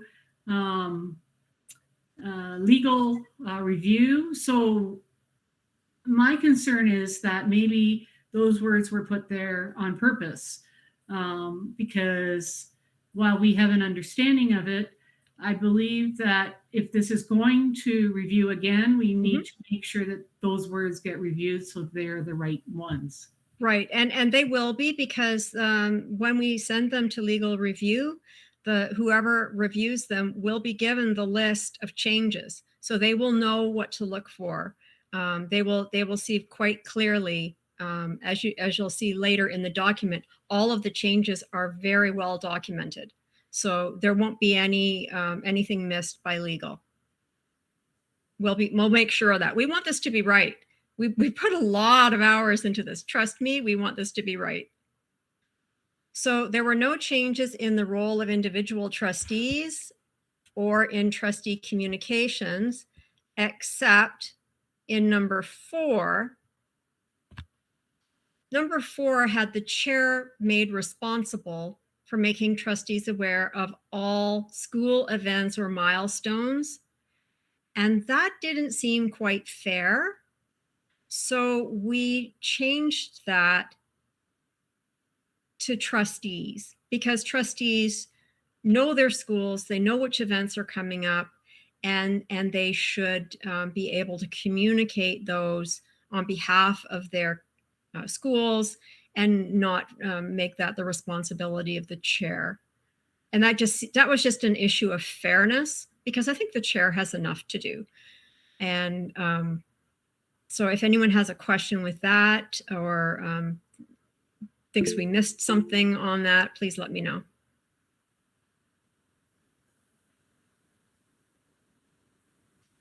Okay, so then the next thing we did was Kelly has her hand up. Yeah. Okay, go Kelly. Sorry, why is this in the bylaws? If it's not something that has to be, if it's just a recommendation or a thing, it doesn't actually need to be in the bylaws. It actually has been in the bylaws for several years. It's under trustee communications, and it was put there specifically because trustees asked for it to be there. Well, maybe we need to review that. Maybe it doesn't need to be there. Does it hurt to have it there? It's speaking to the role of trustees. That's our bylaws cover our role.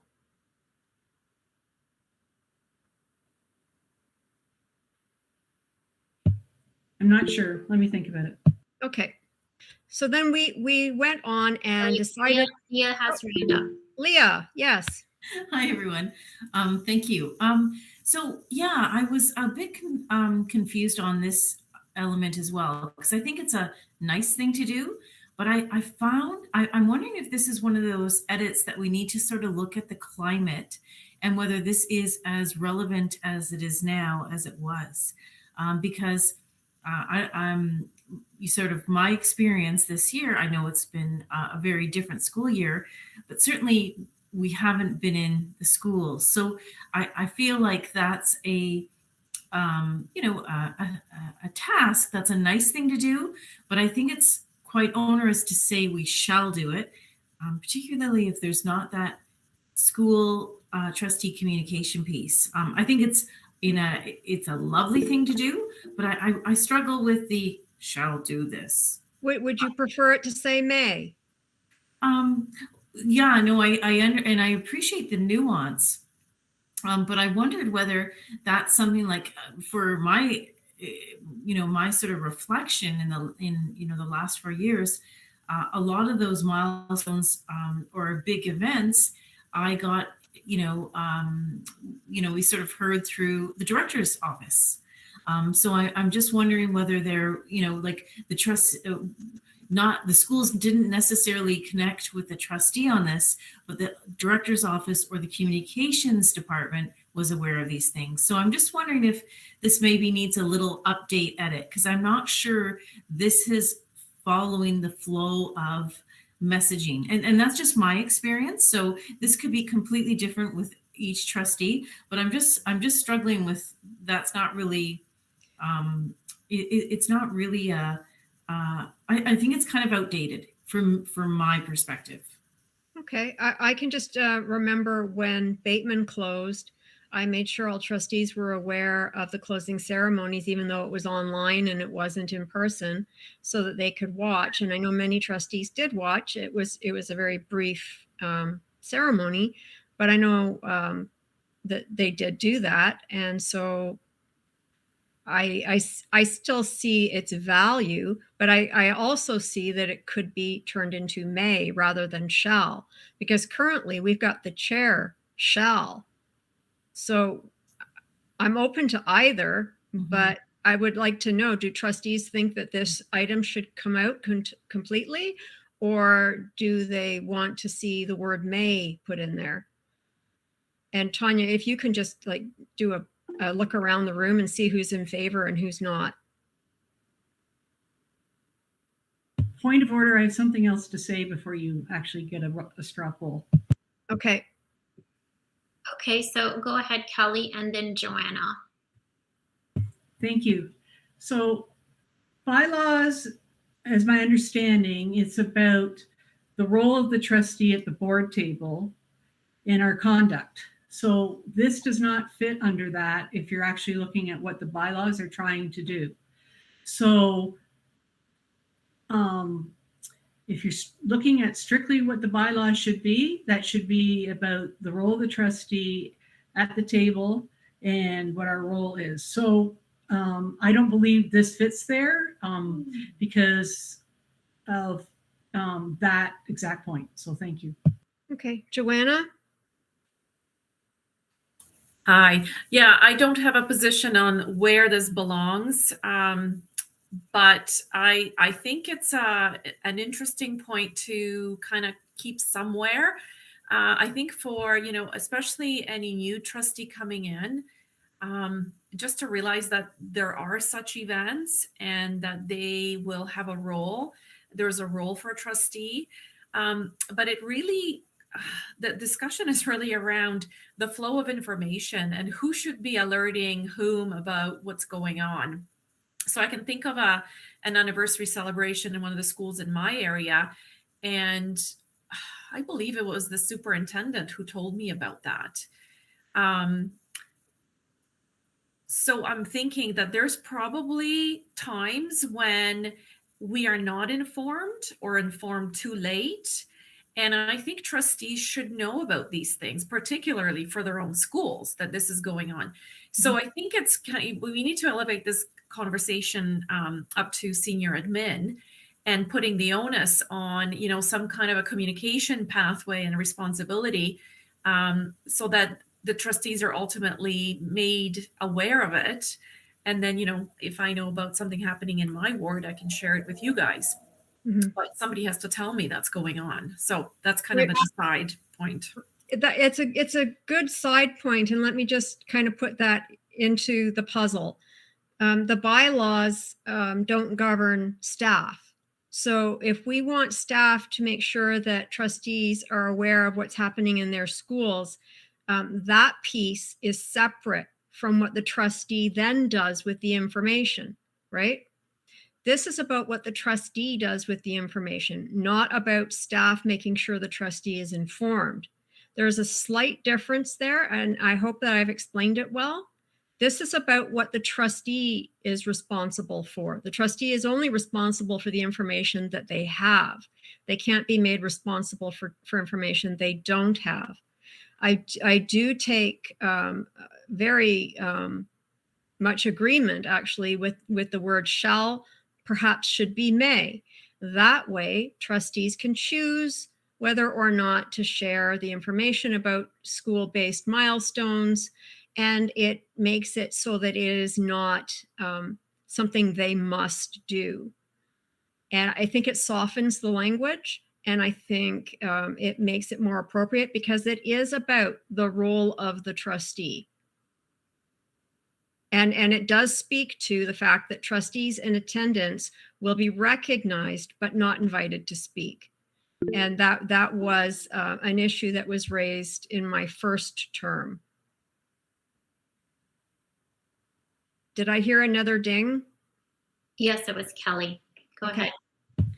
The reason it used to be chair was because the chair is the one who is supposed to receive most of the invitations to speak on behalf of the board, and therefore they were usually in the know of when most of the activities were, and that is why it was their responsibility to make sure all trustees were aware of it.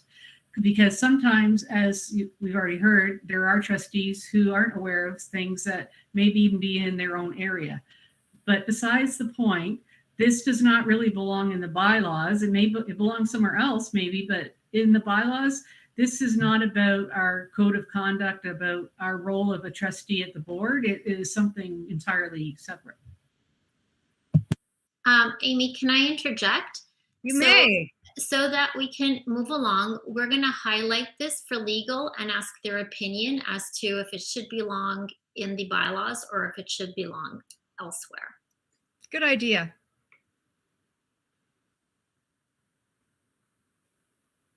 Okay, so I'm going to move on to vacated positions, which was something we added. In the past, when a trustee has resigned or no longer met the requirements to be a trustee, we have gone through a process to replace the trustee. And the process follows the Education Act, but the Education Act doesn't really speak to how it's done, just that it must be done and the timeframes in which it must be done, and that there are only very prescribed, like you can either appoint or have an election. There aren't a lot of choices given in the Ed Act.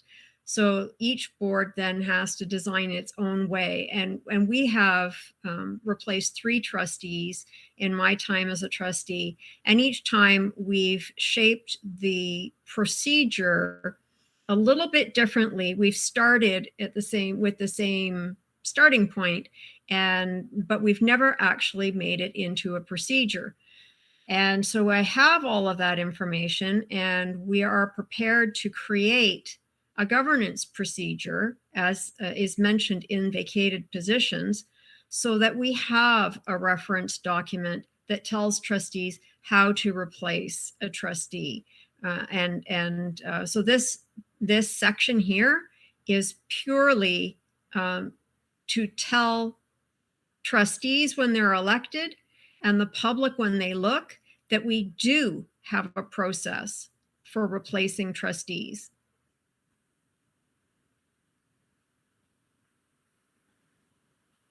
I don't hear any dings, so I think that one went okay. And here we have officers of the board.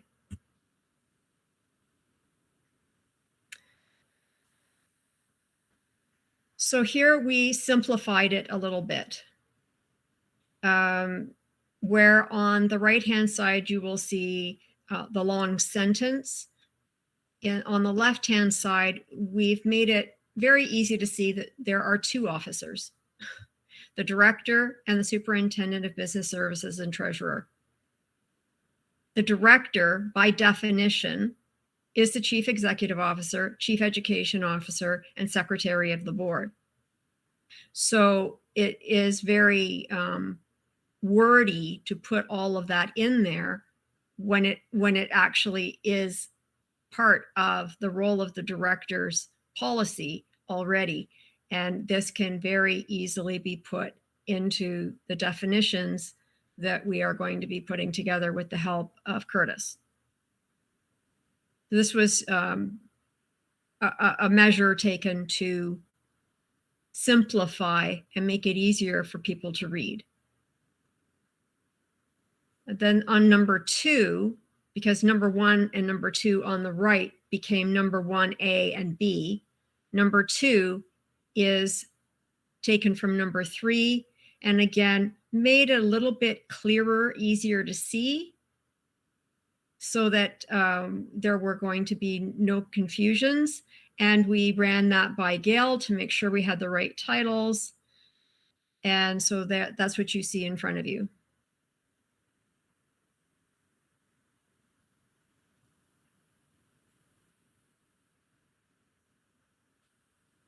And then again, on role of the chair.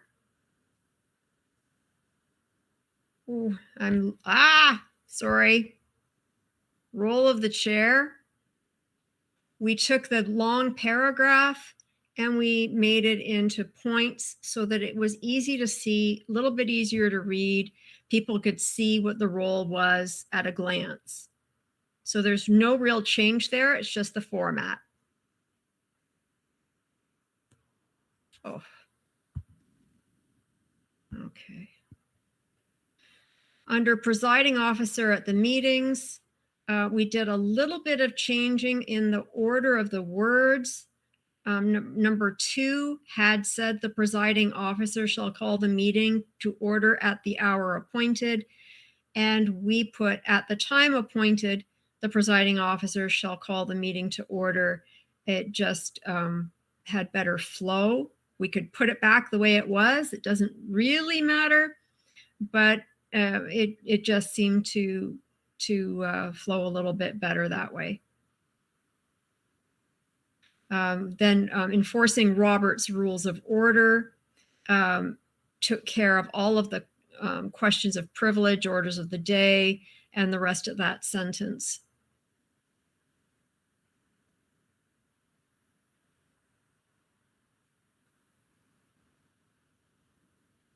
Okay, and point number 3, I believe there were no changes.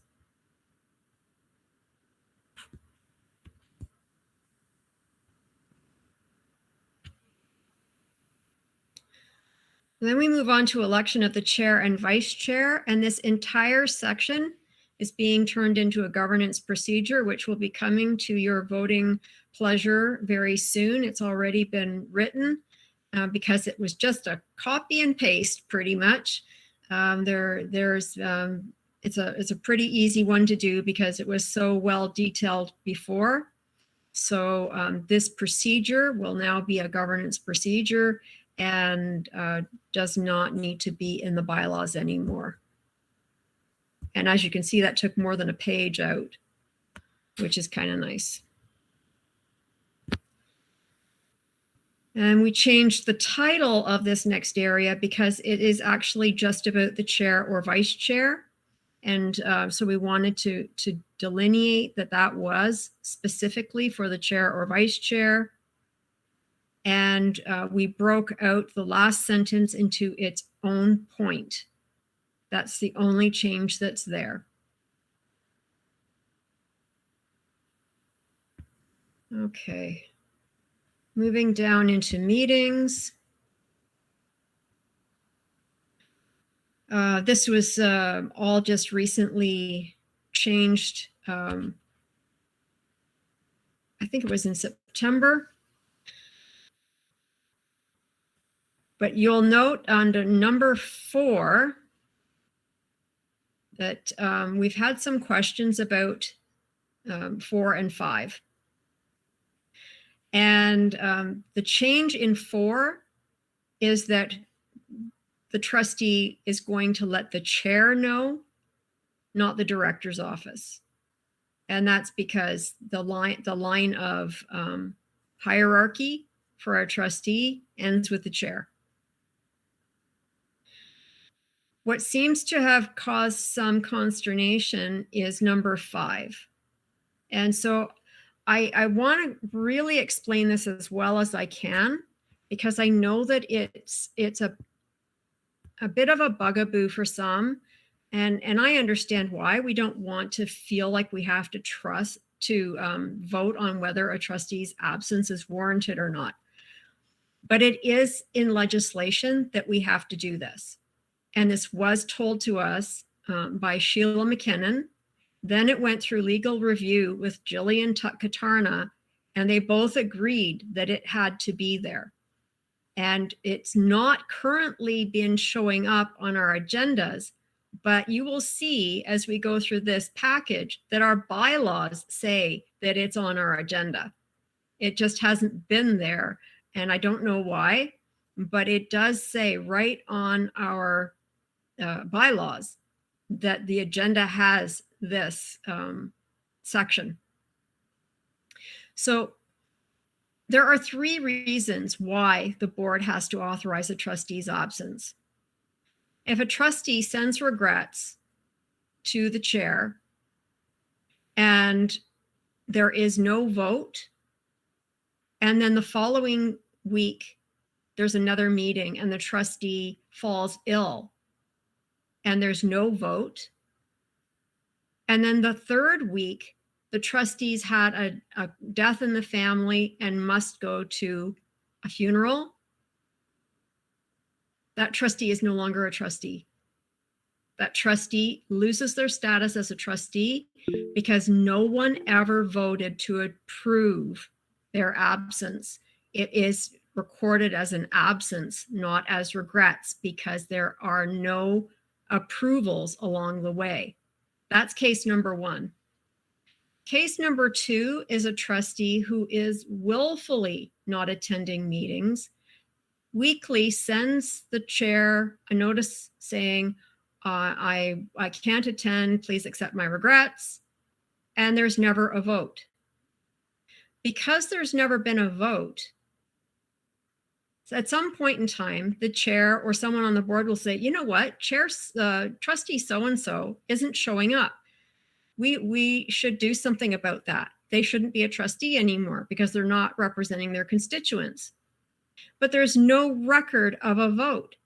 And so the trustee can come back and say, I gave my regrets. It's not my fault you didn't vote. And believe it or not, that has happened. And this is a very important piece of the reason why we need to vote. The 3rd reason we need to vote is for the public. The public needs to know that they're being represented, and that if their trustee is absent, that it has been sanctified by the board. If the board is satisfied that the trustee's absence is warranted, and the trustee's reason for absence is not made public, it's just a vote on whether or not to accept regrets, at least the constituency has the comfort of knowing that they are being represented, that their trustee is not just willfully not attending.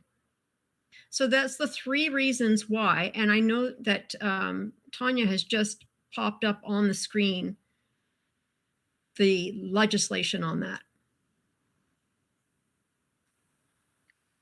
It says right there, absents himself or herself without being authorized by resolution in the minutes from 3 consecutive regular meetings of the board.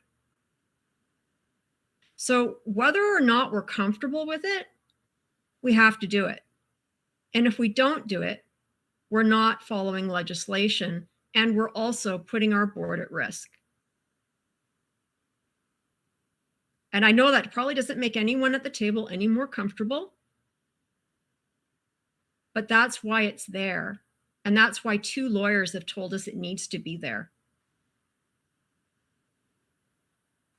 Okay, so there are a few people in line. So it's Margot, Tracy, Kelly, then Leah. So go ahead, Margot. Awesome, thank you. And I'm sorry, I am here. I'm just really little bit sleepy, so my head's down and listening most of the time. But I'm just thank you again, Amy, for that full explanation. And I'm gonna add, I don't know if Gail can help me out, because for me,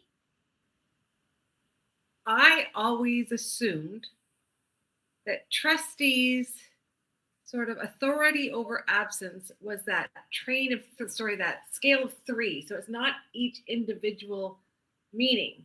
And again, to me, again, I don't know. Again, Gail might have some insight. An absence is an absence is an absence. And once you've gotten to 3, I don't think it, or I can't see how it would just be an automatic dismissal, but rather a review after 3 meetings, because it's in the minutes. So Gail, are you there? I am here. Awesome. Hi, Gail. So I turned to you because I thought you might have some insight. I can go from experience when we had this occur on 2 separate occasions.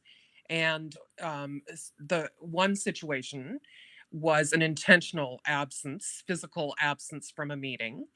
No regrets were issued, and there was no motion indicated until the 3rd meeting, at which point trustees noticed that the absence indicated this would be that trustee's 3rd meeting, made every attempt to contact that trustee, albeit unsuccessfully, and then, according to the Education Act, passed a motion to proceed with a replacement of that trustee as outlined in the Education Act, because there was no motion at the 3rd consecutive meeting of their absence.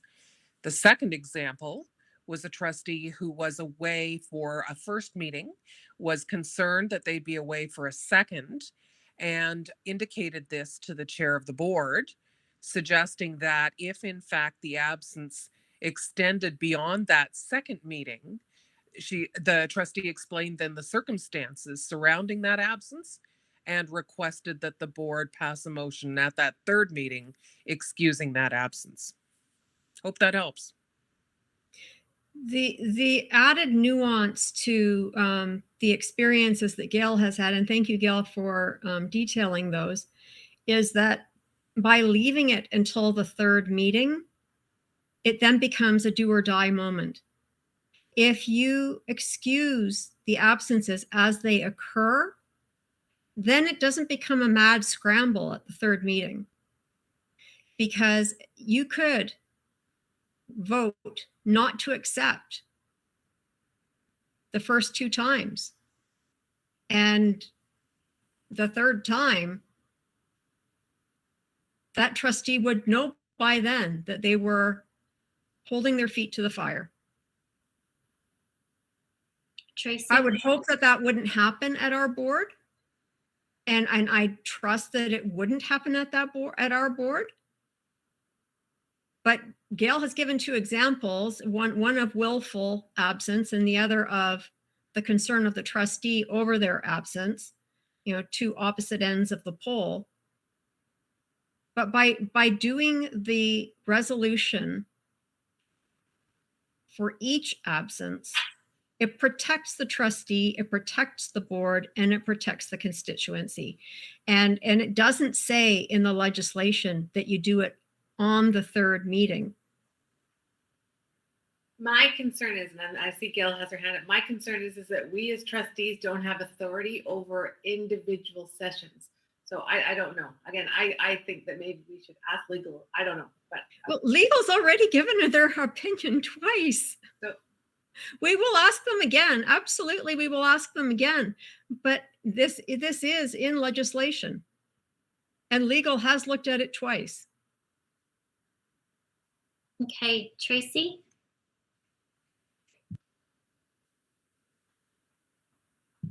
Tracy, you're on mute. Darn it. Sorry. I think that might be a good way to move forward here, is to ask again, thanks for putting the legislation up. To me, I interpret it in a slightly different way. And because I like to do research, I looked at Hdsb Hamilton Wentworth and Ottawa Carleton, and they don't have it as a standing item on their agenda. And I'm not raising that because I think we need to follow, and just because others do it a certain way, I'm not suggesting that's how we should do it. I just think that it would be good to get this piece referred again, and then come back to the conversation once we have that in our back pocket. I'm fine with that. Legal is going to be reviewing this, so we'll just highlight this as, to make sure that we've still got it right. Go ahead, Kelly. Thank you. So you just said this is in legislation. So if it's part of legislation and part of the Education Act, it doesn't need to be in our bylaws. It's in our bylaws because it has to be on our agenda, and our agenda is part of our Meetings bylaws. is not debatable. It's not debatable, right? But if you absence yourself without regrets, then that's what makes the difference for the meeting. So, I mean, anybody who has shared regrets with the board, we have never not received them. We have never not authorized them. They've been recorded in the minutes. So I was part of the two experiences that Gail shared, and I think one other. And it became very clear after by the second one, we were already reaching out at that point. So, I mean, it was recorded. It was known by the board. So I think it meets all the criteria. So I understand what you're saying, but I'm not sure that it actually needs to be here. The full piece of it needs to be here. So maybe that's a question we can ask when it gets referred as well. Yeah, yes, we will ask whether or not this needs to be in the bylaws. Absolutely. Are there any other questions? Leah and then Donna. Leah? Okay. Yeah, hi, thank you. So I just wanted to follow what I just heard from Kelly and Tracy, because that was sort of my concern. I'm very, I respect that we have to, the legislation sets out what our expectation is if we have missed 3 meetings. But what it doesn't say is it doesn't give you the nuance of what that looks like. And I too kind of looked at some other boards and I couldn't find, while the boards had identified this in their bylaws or just documented the AD Act in terms of the outcome of missing 3 meetings, what I couldn't find was the process that the boards were following. As well, I did not see it in their agenda nor their minutes outside of identifying a regret from a meeting and that they approved the minutes. And in my mind, possibly, could that be a process that would be in compliance to the expectation of the Ed Act? Because it doesn't say you must do it at every single meeting, at every single absence.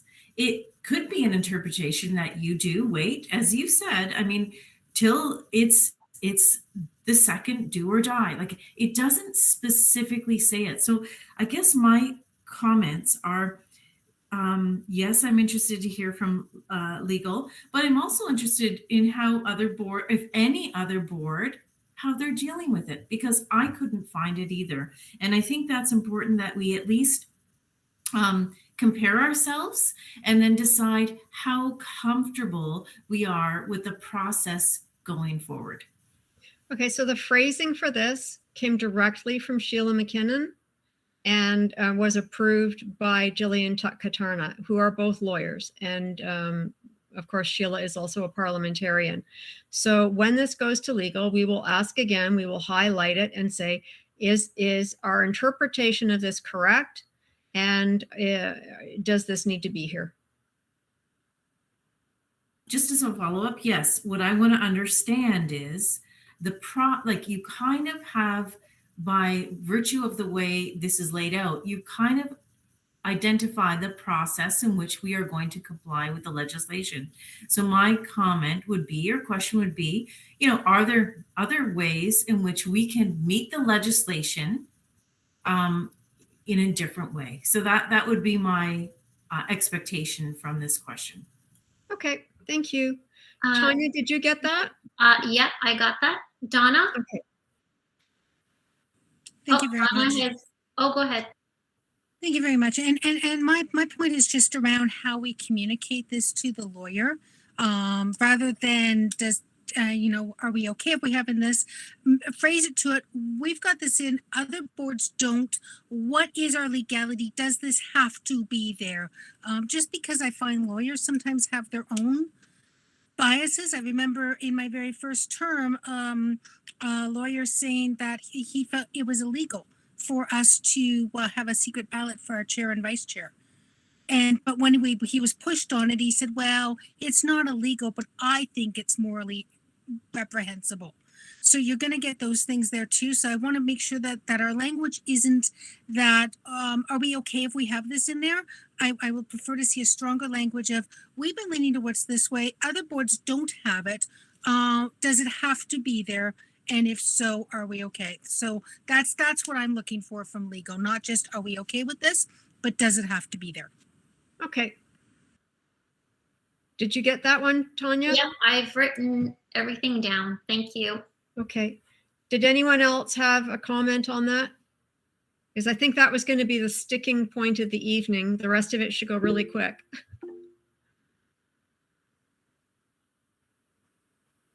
I heard a bell. Yep, Gail, go ahead.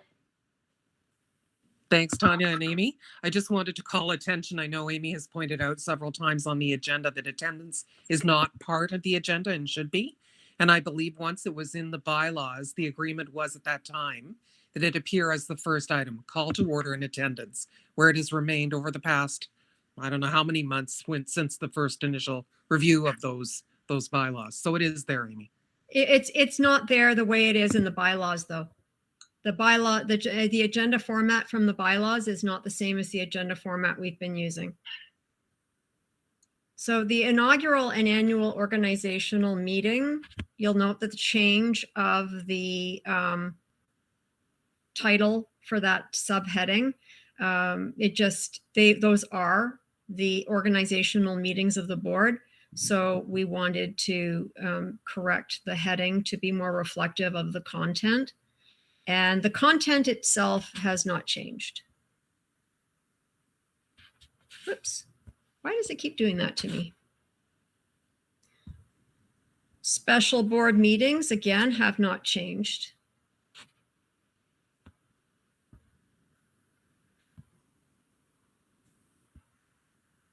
Quorum has not changed. Then we get into the general section, and you'll note that general has changed. We have, especially in number 2, made changes to simplify the language. We don't say what format the agenda and reports will be in. We just say in the trustees' preferred format. So where at the beginning of number 2 on the right, you'll see printed or electronic. We don't reference that. It's just that we will get notice. We will get the agenda and reports in our preferred format.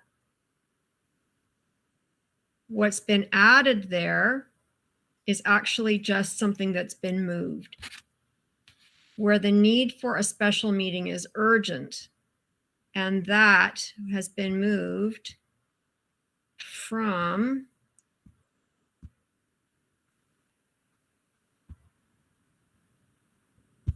I tell you what, when we get to it, you'll see it, because I don't want to go scrolling. But I promise you we will get back to where that was moved from, but there's been no change to the verbiage. It's just been moved. I just don't want to waste time scrolling, but I promise you we will get back to that. Participation through electronic means, again, where it says any member or student trustee, we've simplified that to any trustee. And in definitions, trustee will include student trustees. Then we get to agendas.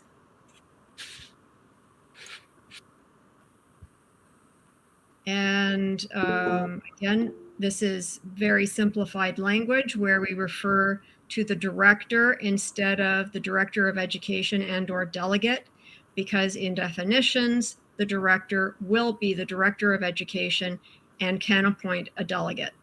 So it's simplified language. That way, if the director can't be there, a delegate will be there, and we don't need to run off a whole list of who might be there. The director can assign a delegate. Andrea has her hand up. Andrea? Yeah, my question is about extending the definition of the trustee to include student trustee. I'm just wondering if there are any implications beyond this document that could be an issue. Is this only going to be in this document? Yes. Yes. This is specific. Sorry, I'm getting my all messed up. It's specific to this document that when we say any trustee, it includes student trustees. Where it's only student trustees, it will say student trustees. And what if it at a point where it needs to be just trustees? Is there any point that exists? Tanya? I just don't want to. I don't want to confuse things just for the sake of efficiency. Yeah, so we realized there may be some instances where it means just trustee or just student trustee or both. So we're going to be reviewing it again, just for those two, for those two instances. And I think Kelly earlier pointed one out, and at which point we will be changing to accommodate and reflect that. So I've just typed in or student trustee, and I'm going to ask Tanya to highlight that. Yeah, and then Kelly has her hand up. Okay, Kelly. Thank you. I just wanted to agree with Andrea because we are elected to represent our community while the students are elected on behalf of the students, and I believe there is a difference. So I want to make it clear that we are both there, because if we have to be consistent throughout all our documents, not just this one, but that was what I was concerned about. Thank you. Okay, thank you. So the next section is agendas, and we took the word meeting off because that was kind of redundant.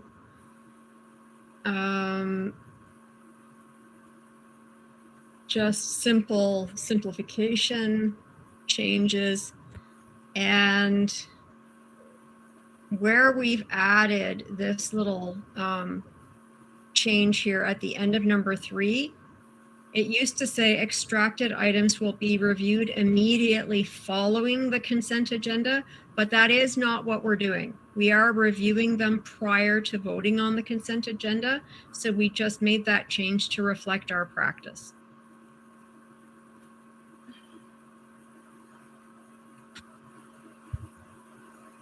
And then the notwithstanding is the same.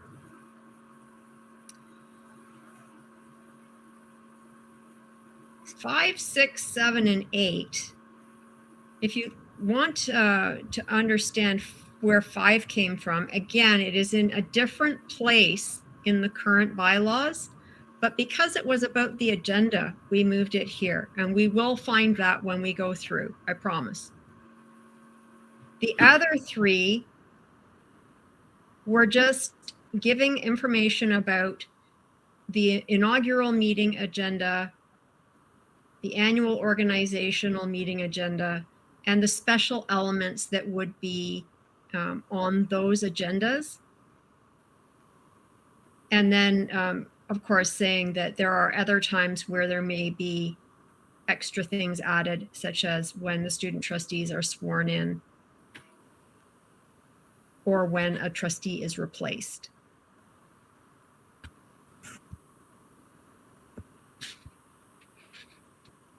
So there is our communications during a meeting. We speak about the live streaming. We've added that to the list. And the rest of it is the same.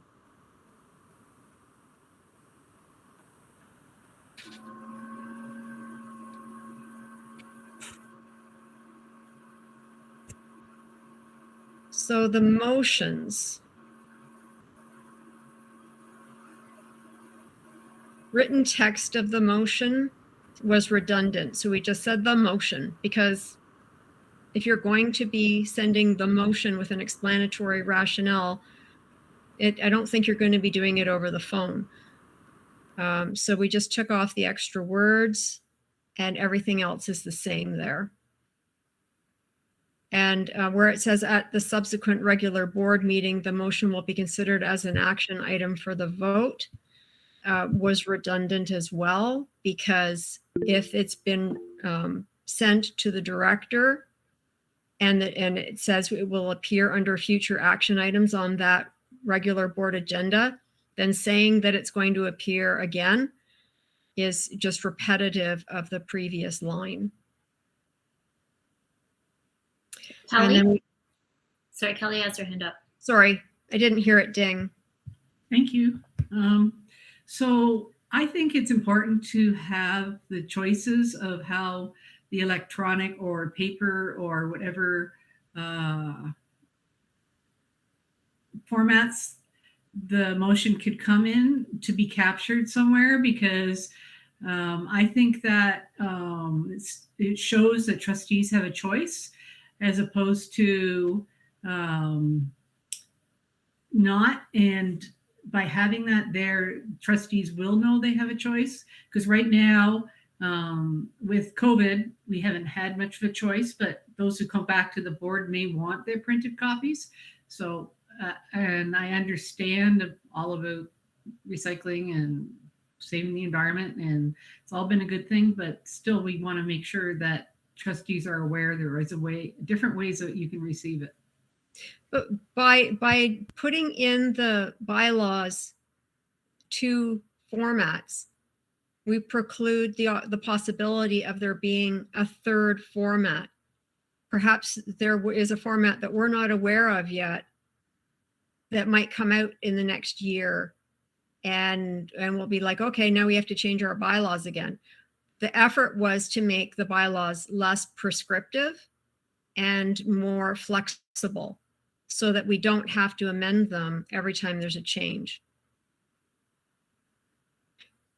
Every trustee will receive the package in their preferred format. It says that right in the section on agendas. So their preferred format covers them all. There's no limit, right?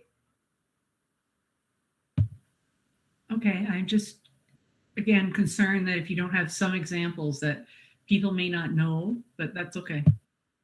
Okay. And then C is the old D, because we got rid of B. And there is no change. That is exactly the same. We have added a section from below dealing with student trustees who are not entitled to move a motion, but are entitled to suggest a motion. And that is the way it currently is. So that's reflected, but that was taken from further down in the current bylaws. And again, we will see that as we go down the page.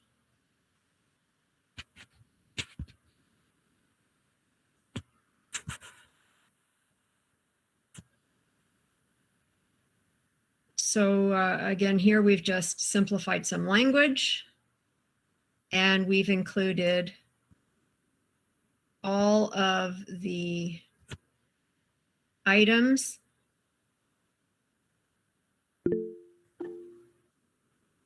Yes? It's just Tracy here giving you a time check that okay. Time flies when you're having fun, and we're all. I know we are so close to being done, Tracy. Yep. Okay, so This speaks to the fact that our vote for chair and vice chair is not a recorded vote, because that wasn't delineated in the prior version.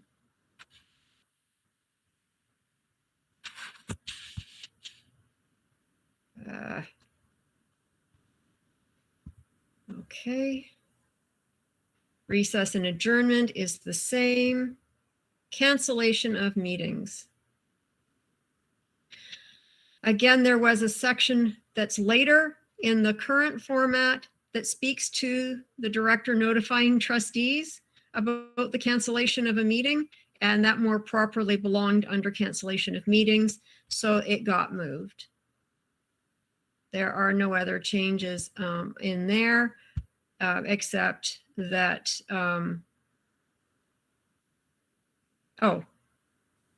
yes, where the amount of business is insufficient to warrant a regular board meeting, the director will give, it's been combined 2 and 3. So that it doesn't have to speak about whether it's the weather or insufficient business, it's combined.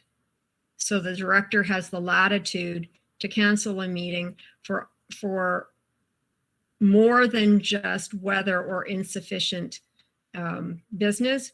If the director needs to cancel a meeting because the board office is on fire, he can cancel the meeting.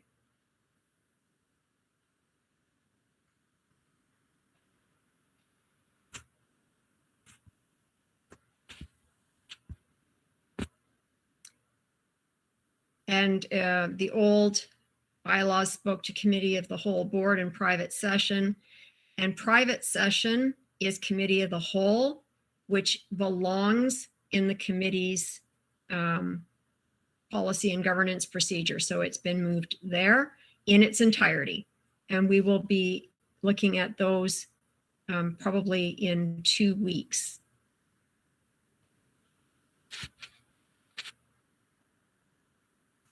So that entire section is now moved.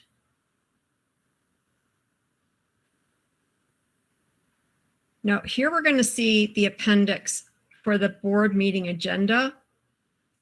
We've moved all of the appendices to the back of the document. So just give me a minute. I'm going to go through there because I know there were a couple of questions about the appendices. See how close we are to the end? You can see on the right, it says motion to authorize absences was on the bylaws that we passed 4 years ago. So we have highlighted that again so that we can ask legal about this, whether it needs to be there or not, whether there's a different way of doing it.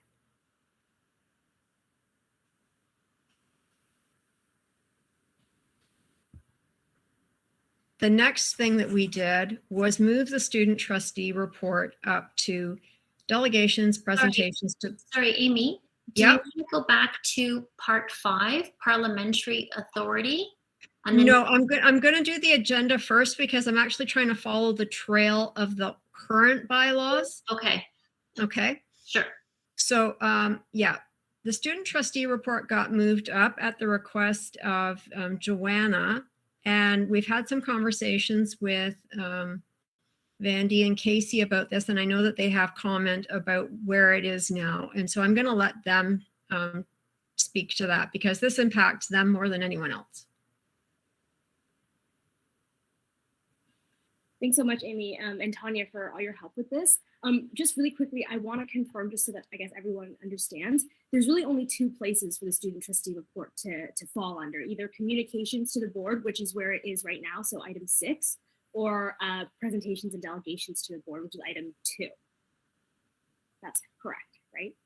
Mm-hmm. So we had, so those were our 2 main options. I'm going to pass it over to Casey because she had one more point of just clarification.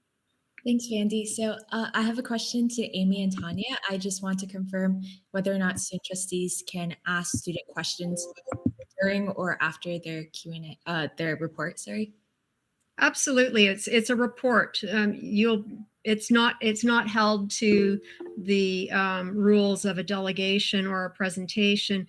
You'll see that it's above delegations and presentations. So you're not held to any time limit. It's your report. You can ask and answer questions just as you normally would. There is no change to the content or the way in which you deliver your report. It's just been moved because we heard the request to have it moved. And so we moved it and spoke with you afterward to make sure that it was okay. Okay, Kelly, and then Leah. Thank you. I don't actually believe it belongs under delegations and presentations to the board. I don't feel it fits there. It is better under communication to the board. And let me tell you one of the reasons it's been there, because you wouldn't know this, but part of being a student trustee is to also see what happens at the board and see what some of the actions of the board, and we need your input on. So having it come after action items is very timely, because then you're around to vote on those items, to hear what's happening at the board, and to actually give input.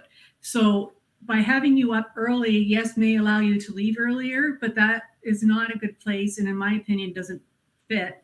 But that is part of why under communication to the board, we put you up as high as we could in the past when we went through this process, so that you could then be still allowed to leave if you needed to, but you had at least been around for some of those action items to give us your input, which is really important to us. This is not giving student trustees the permission to leave a meeting early. No, but by having their report, let me finish. If there's Let a me heavy finish, school please. load, that's what happens. Student trustees are expected to stay for the duration of the meeting. There are extenuating circumstances in which they may need to leave early, but the student trustee report was requested to be earlier. And in conversation with student trustees, we found a lot of agreement from them. And I think that it's important for us to hear them in the placement of this report. And they are always welcome to comment on action items and information items. As always, there would never be someone saying you can't comment. They are members of our board and have always been welcome to comment and ask questions on the business of the board. But I didn't say that, Amy. I didn't say they weren't allowed to or they wouldn't. I was just giving them the reasoning why they were put up into communication, because that was the last time this agenda was revised. They were actually much lower. And we felt that was one of the areas that was highest up, that we could move them, because the time we did it, we didn't feel they fit under delegations and presentations. And I'm still personally not sure that you do. And if you, Vandy and Casey, if you can convince me, I'm all open to it. But I just felt that under communication to the board, you are communicating to us with your reports. And that's why I feel that you fit much better there. Okay, Leah, and then Casey. I'm going to let Casey go in advance of me, please. Thank you. Thanks, Leah. So I just want to bring up that this idea to make the change to the agenda came from our trustee mentors, and we discussed some of the challenges posed with having the report later in the agenda. So in the past, student trustees have stayed well past 9 or 10 p.m. in order to deliver their student trustee report. And this can sometimes be concerning during exam season or when schoolwork builds up. And sometimes, for example, delegations or presentations to the board can take a really long time. So we were just hoping that if we could put it at number 2, it would just give us a little bit of leeway. It doesn't mean that we'll be leaving or we won't be attending, because I'm sure Andy and I, we will stay for the rest of it, and our incoming student trustees will too, but it just gives us a bit more room. Also, I just want to bring up that we have social media managers from Senate who help us record our student trustee reports so we can post it and give it to the students on social media as soon as possible. So we were thinking if it was moved earlier, we can communicate our reports to the students sooner as well. And we can also, since we can answer and ask questions during our reports, we can also get answers from the board sooner, so we can give that information to students sooner. And I'll pass it to Vandy. Sorry, I don't know if I think Leah might be ahead of me. Because this is on student trustee reports, I'm going to make an executive decision. Andy, you go next, and then Leah, and then Tracy. Thank you so much. Yeah, I just wanted to agree with what Casey has shared. I want to go back to the concerns that Kelly has raised, because Kelly, I completely understand where you're coming from. I had similar concerns when we were making this change, and I know I discussed that with trustees. This change is by no means, an opening. I don't want this to open the door for student trustees to be able to leave early, and I don't think it does, because during our onboarding process, and even before students run for the position, they know that they're expected to attend board meetings, and they're held to a very similar standard that the regular adult trustees are held to. They're expected to attend meetings, they're expected to sit there and stay for really as long as possible and as long as is reasonably expected. I think it's really only during exam seasons that student trustees leave early. It's otherwise they are there from, I know my first board meeting was like 10 hours long, but we were there and we were participating. It was that special board meeting in August. Anyways, secondly, I think the student trustee report is not the only item of significance to student trustees and to students at large. Kelly, you mentioned this. Often in our board meetings, we still do participate and share our student voice and perspective on a number of different items. So student trustees will certainly be staying for the entire meeting, because there will be items such as like the COVID-19 protocols this year that they have questions about, and they want to sit through and listen to the presentations and ask questions of senior staff.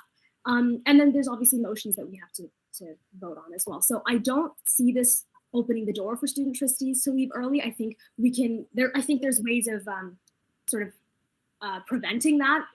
One of the main ways being through our onboarding process, just letting our student trustees elect know sort of how things run, that they have to stay for the whole thing. I think ultimately I have faith that any student trustee that steps into our positions will be engaged and are eager and want to stay and listen and learn and engage on these issues. So I'm not as concerned about them leaving early as I was initially. I hope that kind of helps. Go ahead, Tracy.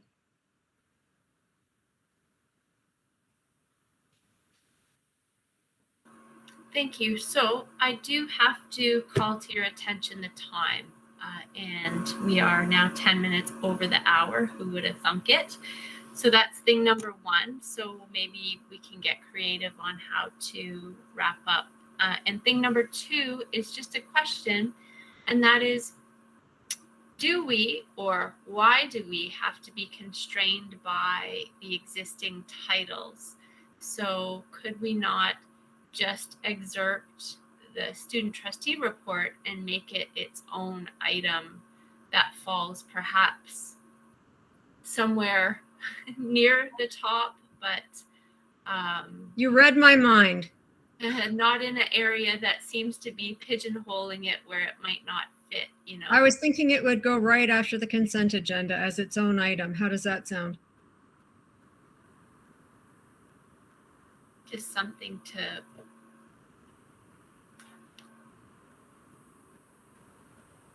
let's say that at this point we'll call this a wrap, and it won't appear on next week's agenda because we haven't had a chance to go through all of it. But I can see that we have gone past our hour, and I don't want to hold up the meeting. May I, point of order, may I just ask that we finish with this piece? Okay. If that's okay. Just the agenda? Well, the student piece on the agenda. Okay, go ahead. Okay, so there was just one other element, and thank you to our student trustees for so eloquently advocating for your perspective here. The one piece that I don't think we really dug into was the concern or the ability for the student trustees to do their trustee question and answer at the time of their student report, or must they wait till the trustee Q&A? And I think that was one of the points that we really didn't dig into, and just wanted to put that as a maybe a conversation piece. Well, traditionally, the student trustees have done their Q&A during their report, and there's been nothing changed about the content of the student trustee report. It's just the placement of it. So I don't understand probably why we would think that student trustees can't ask and answer questions no matter where it falls on the agenda, because it's still their report. So if I may, yeah, it wasn't clear. I mean, directors, trustee questions and answers to the director. So are you saying that it is that the student trustees were not included in that piece? Like that's, I think, the question. Do they wait for the trustee question and answer? Do they wait for the report from the director? Is that what you're saying? Do they wait for the director's report to ask the director questions? No, at the bottom, we have trustee questions and answers. Right. So their question. Okay, let me try and preempt this. If the student trustees have questions or want to answer questions about their report, yes, they would ask it and answer under student trustee report. If they have questions that don't pertain to their report, they would ask them under trustee questions and comments. Thank you for elaborating. I think that was the piece that needed clarification for all of us, because I think that there was never a question about them answering questions on their student report. It was regarding questions and answers under the trustee section, questions to the director. We all get to wait to the end for that. One of the joys of the job. Were there any other questions about the student trustee report? So I'm just gonna put it out there. Are we all in agreement to have the student trustee come between the consent agenda and the ratification action items? We'll give it a new number and it'll be its own placeholder. I see thumbs up. If anyone disagrees, can you put your hand up? So Kelly, you have your hand up. Is that, you have a question or? I had a comment and a question, yes. Okay. Okay, so we'll leave it here. And then Kelly, you can go ahead and ask your question. Thank you. I just wanted to say I support moving it separate, because then it'll make more sense. And I wanted Vandy and Casey to know that I wasn't saying that they leave early, but I've been a trustee for a long time and I've seen a lot of student trustees, and you guys have been amazing. But there have been some that haven't been as dedicated.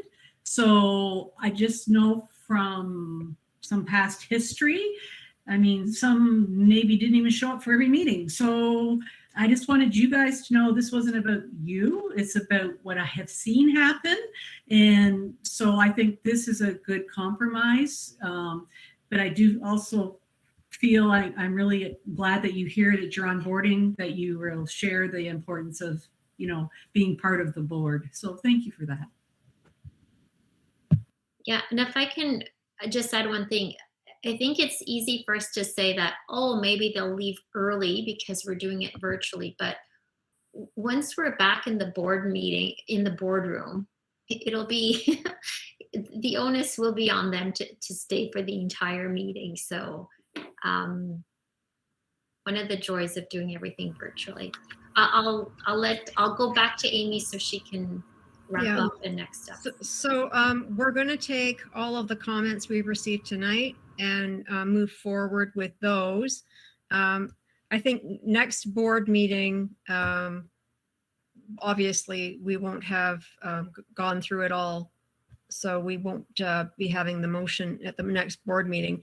But I would like to make a motion at the next board meeting that directly after the next committee of the whole, we send it to legal.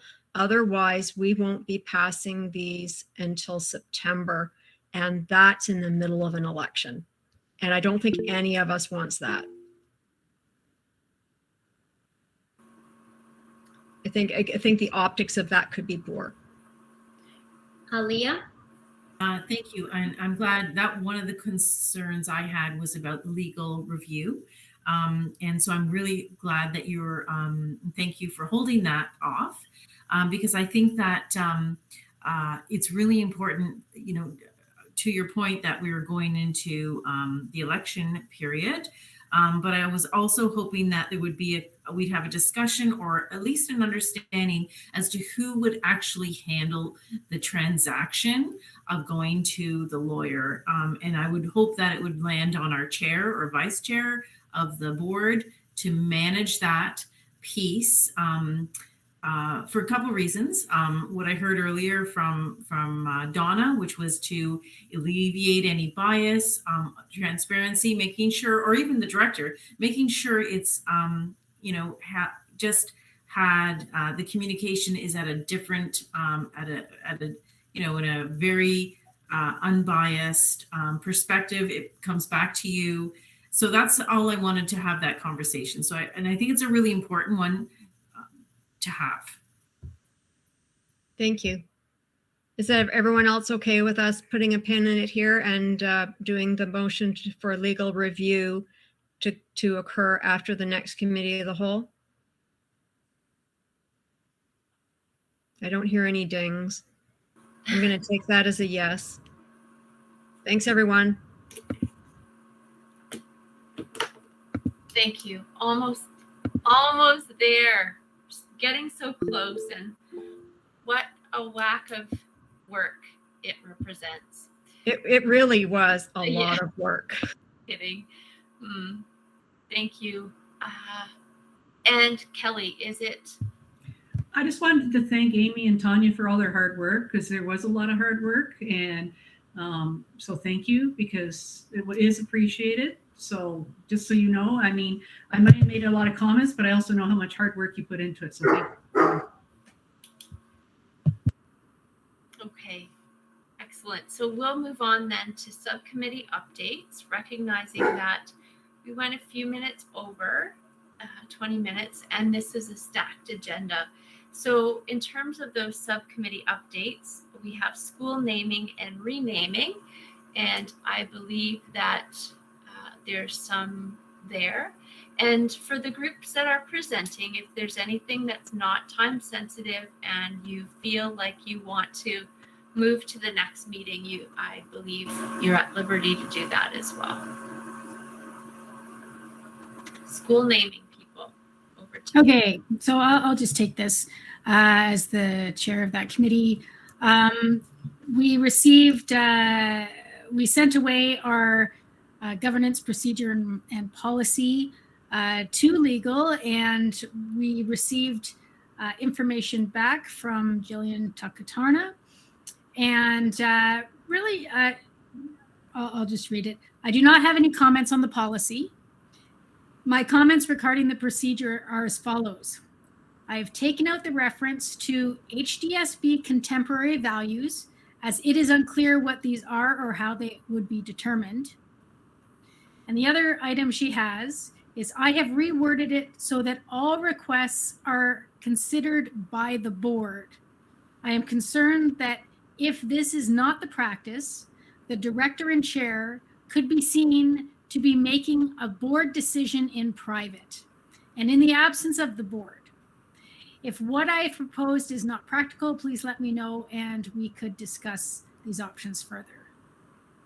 And all she's written in is the director will forward all such requests and accompanying rationale to the Board of Trustees, where it appears that the request meets either of the above criteria and those criteria have not changed. The director shall include an estimate of costs of renaming a school.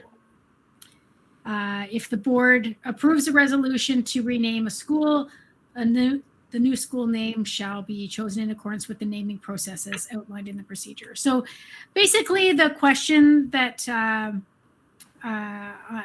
this just raises is, are we comfortable with all requests to come to the board table? This could include schooling mixed school face. or is there some basic discretion that should happen? Margot, go right ahead. Yeah, so this is separate from that, Andrea, and I put my comment I just took it out of the legal piece because I meant to put it in the other one.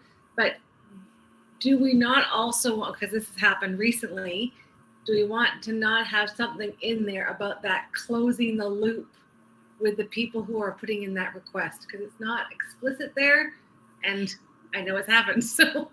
Yeah, no, and that actually is part of the procedure that is, I'm just gonna share my screen here. Yeah, I've got the right one. See, the red here is a letter to respond. So that just hasn't become, we haven't passed this at the board table yet, so it's still in draft format. So once we get past this little snag, we can send this to the table for the finishing off the whole process. So really the question is, so did you have any comment at all about, since you are the chair, about taking all requests that come for school naming to the board table? So, okay, so sorry, are you talking about like the list for like the big list that the subcommittees get, or are you talking about? No. This is just if someone sends a request into the office, no matter what it is. I 100% agree that it should come to the board. It should just come to the board. Okay. Is everybody okay with that? I mean, it would just be, it even could just be, if it's like, it could just be almost in passing when they are so frivolous.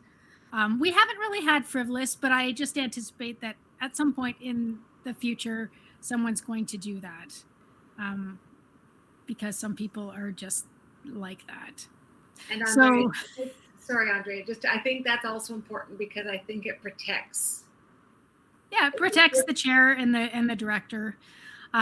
Okay, so we'll just we'll incorporate that and get it to go. Tanya, go ahead. My question is not so much with the the recommended changes made by the lawyer.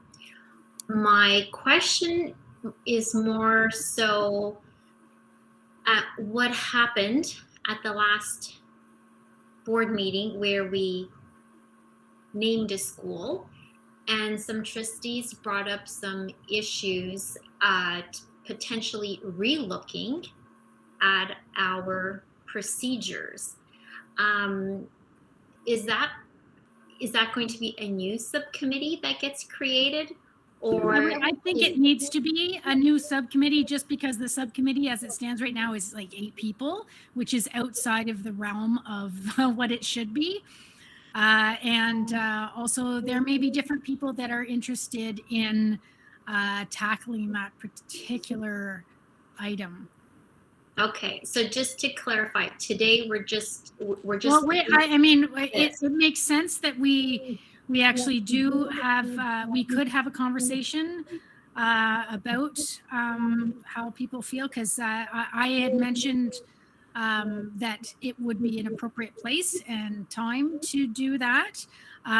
Though I do look to Vice Chair Al Harrison to set some parameters about time to have this discussion, because I mean, I don't want to talk until 11 o'clock at night about it either.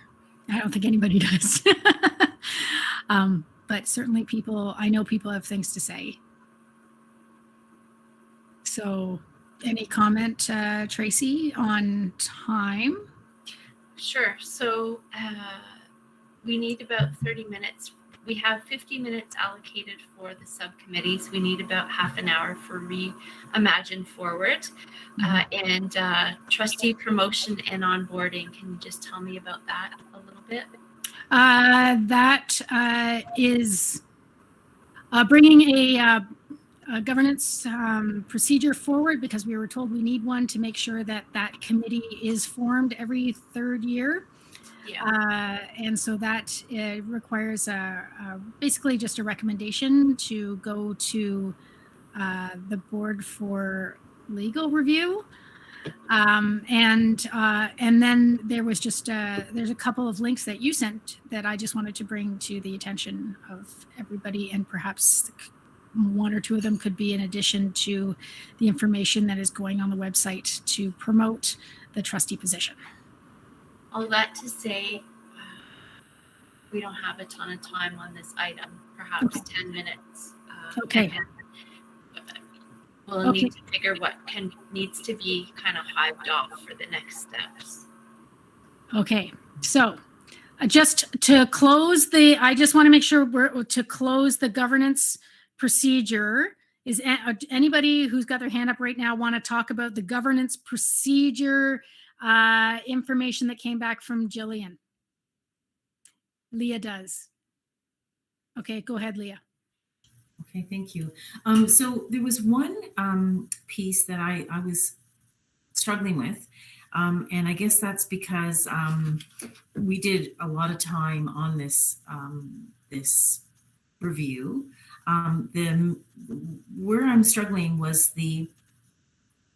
where she took out contemporary value, and I'm struggling with that because I felt like that was kind of the crux of our, I would say, it gave us, I would say, our mandate in terms of when we were giving criteria to name or rename and organize a school. And I'll give you the example of Ryerson. When it was named, it was at that time, it was perfectly acceptable. The value, it was aligned with the Halton District School Board. But since that time, we know a lot more about First Nations experiences and residential schools. And so our contemporary thought has changed significantly.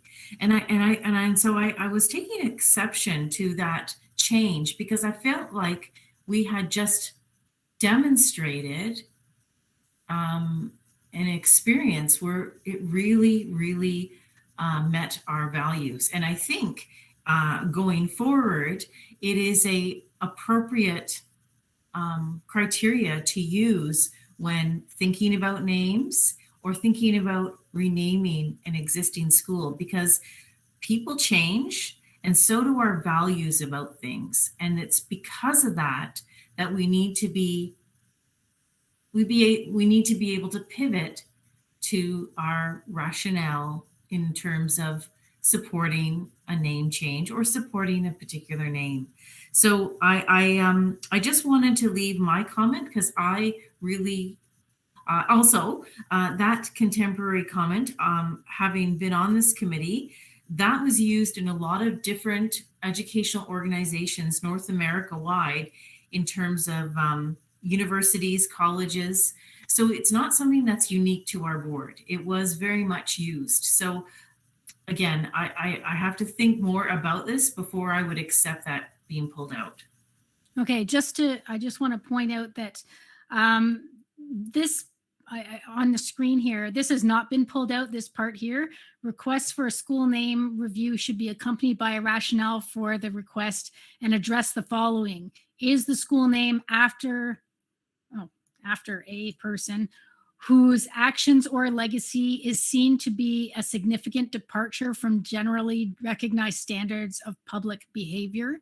So that, I believe that's where Ryerson would have fallen under. So that's still in there. And the other part, of course, is that the name was appropriated by a cultural community without the appropriate consultation, recognition, and consent.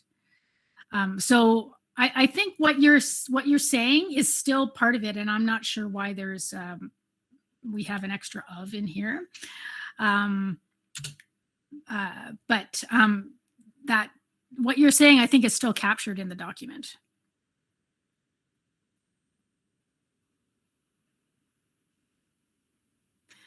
So I'm gonna just go on. There's a list of people here. So if you want to mull that over a bit, Leah. Okay. Joanna, go ahead. Yeah, thanks. Yeah, I think you might be right, Andrea, when you say that. But I think this lends itself to discussion maybe at a different venue, and I'd be in support of reconvening or convening a new school naming, renaming subcommittee. At the last board meeting, when we named a school, we raised, several of us raised a number of questions, issues, and I think those need to be revisited. We talked about, a more robust way to include student voice and some other things that were of interest or importance to people. And, this is my second term. I don't recall reviewing the policy in any great detail until this term, which came after naming of the Oakville School. So we only use this new policy this one time, right? When we named the Milton School, Rattlesnake Point. I think we used it for Elsie McGill. I don't recall. We might have, yes. Yes, but we hadn't reviewed the policy in any great detail until this term, which was after the 2020 naming. So I think there is still room for improvement, and there are some things that we need to consider. And I think maybe all those discussions could be had at that time. Okay. Next is Kelly. Thanks. To Leah's point about the contemporary values, if we can define those, then they could stay, but you have to have a definition for them, because contemporary values means one thing to you and it may mean something else to me. So you can't put in such a broad-based descriptor without having an explanation. So if we could put an explanation behind it, I think it'd be fine, but but the way it is, I don't think it can stand alone. So. Okay, Tracy. Thank you. Two things. I was going to say a similar thing to Kelly, because some contemporary values are not ones that we would want to emulate in this context for sure, and maybe anywhere. But I was also trying to think of a solution about the values piece, and we do have updated values in our multi-year plan.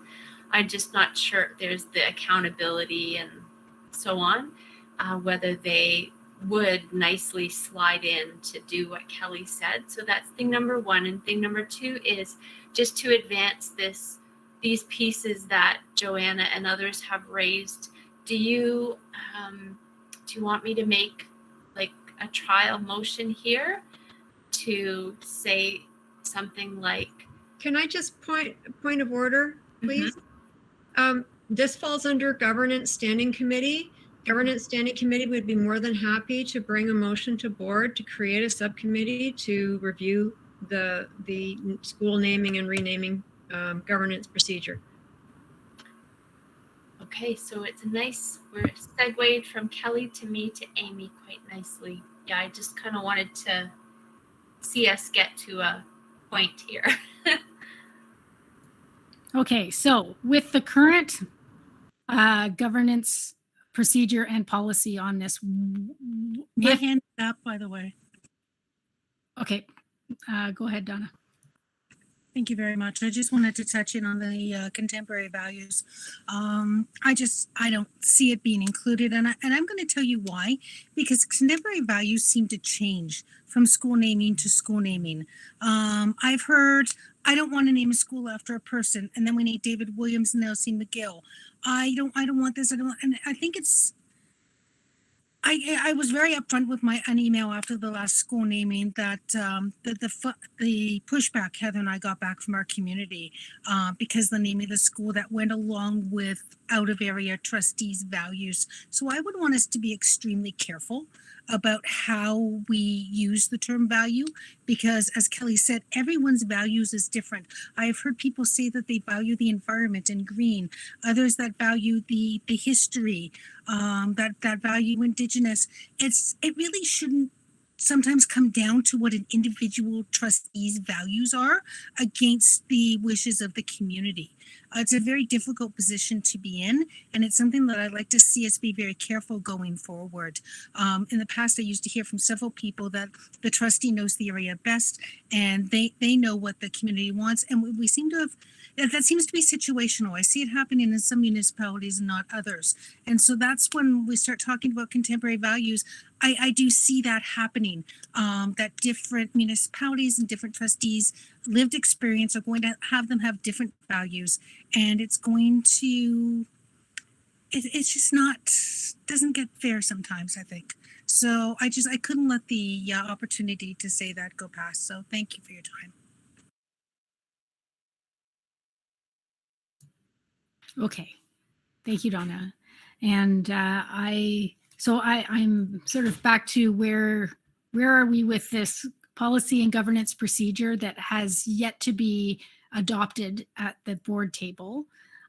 Is the governance, the governance committee going to take it over and start up a new? Okay.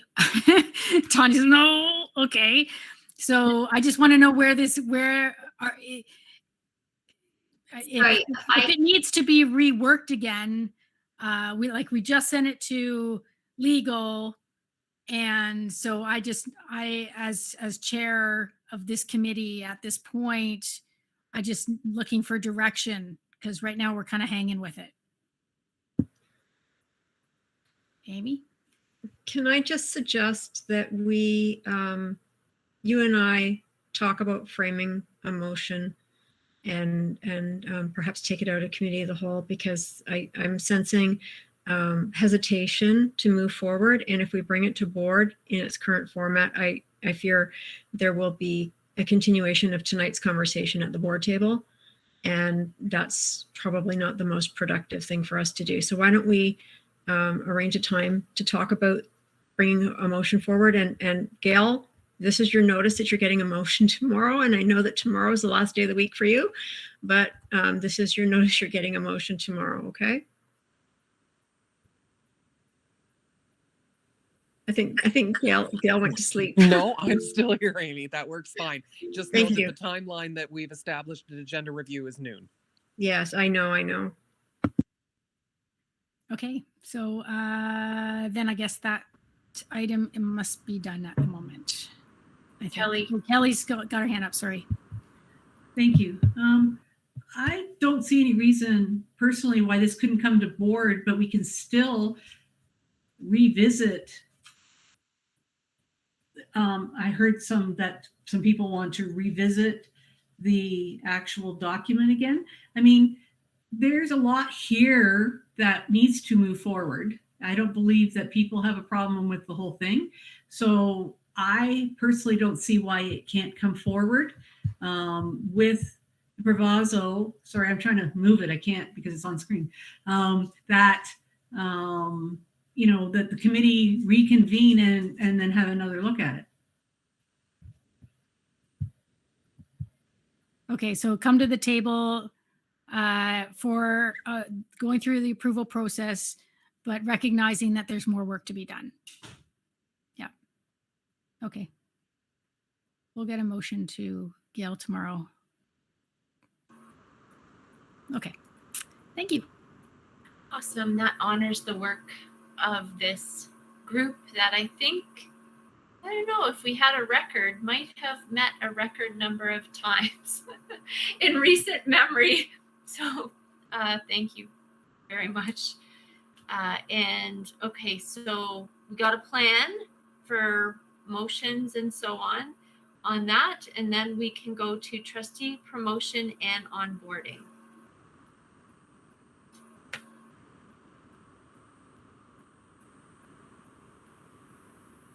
And who's taking that one?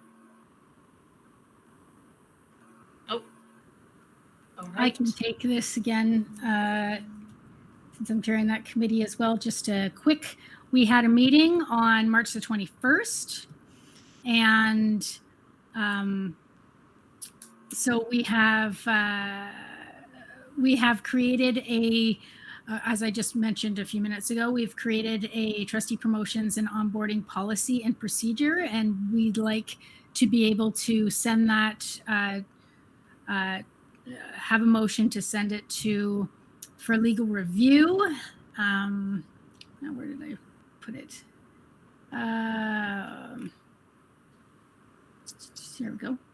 I'm getting tired, obviously. So it was in the folder, so I'm sure that you've had an opportunity to look through it. It is not a complicated one at all. Just recognizes that we feel that the trustees occupy positions of public trust and confidence in their governance role within the Halton District School Board, that there basically needs to be,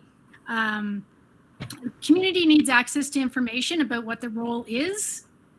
And there are just some specific directives in there that the information should be accessible and be maintained in an accessible and up-to-date manner. Provide that the committee also provide onboarding information and training about the role and responsibilities of the trustee and the resources available to support the position at the beginning of each term. And then talks about the related procedures. Let me see. Oh, that's the policy. And then the procedure, it just outlines a very basic procedure that the board will form a committee in the September of the third year of the trustee term to perform the following: review the website materials and recommend changes, review the potential onboarding materials and timeline and recommend changes if necessary, and then just review this policy and procedure.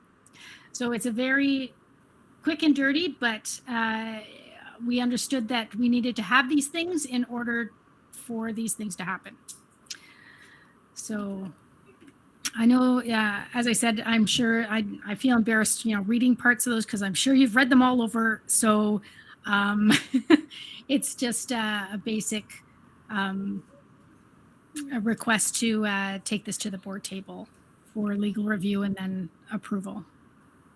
Is everybody okay with that? I don't know, Tracy, if you want to ask officially. Oh, Leah has a question. My question was just the process in which you're going to do the legal review. Again, just so that I can understand that this is, I would say, universalized, like all, is there sort of one person or one, it would be the chair who's managing this, this process? I just want to make sure that there's a courtesy being given to the legal, that one legal is being used, that it's like one communication person connecting with them, that we're not incurring extra costs unnecessarily. Just wanted to make sure that it's that there's been some consideration as to our process. I'm not sure about the consistency of the process. It kind of goes off. We say go off for legal review. It goes through the director's office in the manner that they do. So I don't know. That's probably more of a question for the director's office. Kelly has something to say, though. Go ahead. I totally support what Leah's saying. And Andre, you're right. Generally, it does go through the director and I know Gail many times has been the person who has sent it off for Susan, but it's usually been going through the director recently. So I think it's a good practice that we need to continue.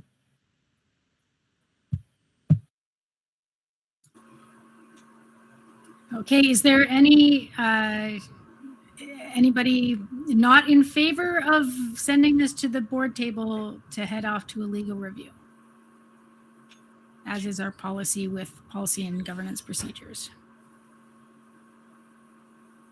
That seems good. Okay. Another motion coming to you there, Gail, for tomorrow.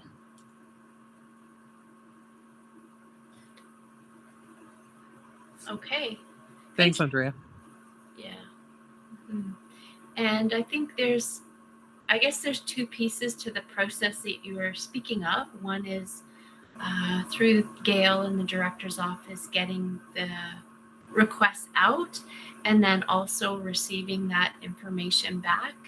And Gail helped me out here, but I believe the way that information, it flows back through the person who sent it, and then often it goes to Margot, and usually mostly I, just in terms of the kind of tracking, and to the committee chairperson, whoever that was. So we are able to check off the process piece, so we know in terms of the agenda, it's back now, and whoever the content person is also. Go ahead, Gail.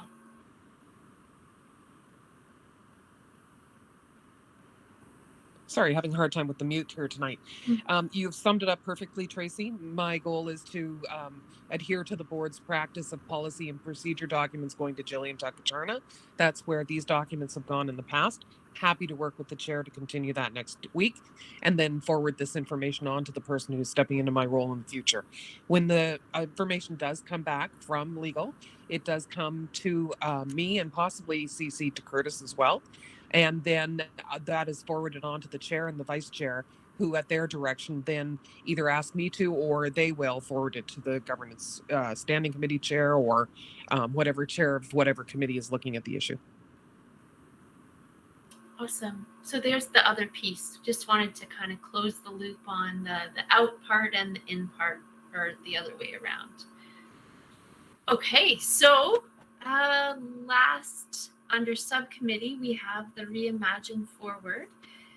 And so Andrea is going to share screen again.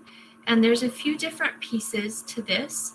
We have lots of work has happened. You have all received a link to a test that you could go in and just see what you thought of the look and feel of the content. For those of you who have entered into that Google Doc corrections, I just want to say thank you. They've all been made. And suggestions around bolding, I have put some in. If there's more specific, please let us know. But we thought we would walk you through the site quickly. Leah is going to talk about the communications plan that has been developed in large part by communications staff, but collaboratively.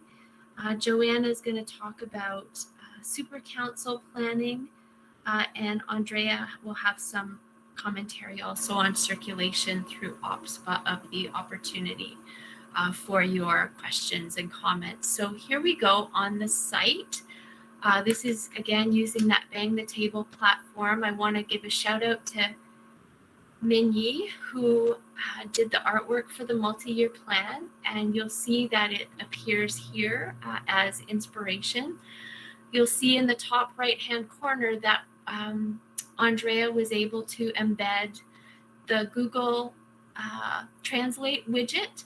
So if somebody wants to translate the site into one of the many Google recognized languages, they're able to do so. And I just want to recognize it is a compromise. The Google Translate's not perfect, but it is very cost effective. And hopefully between that and the links to get in touch with us, we can manage our way through and support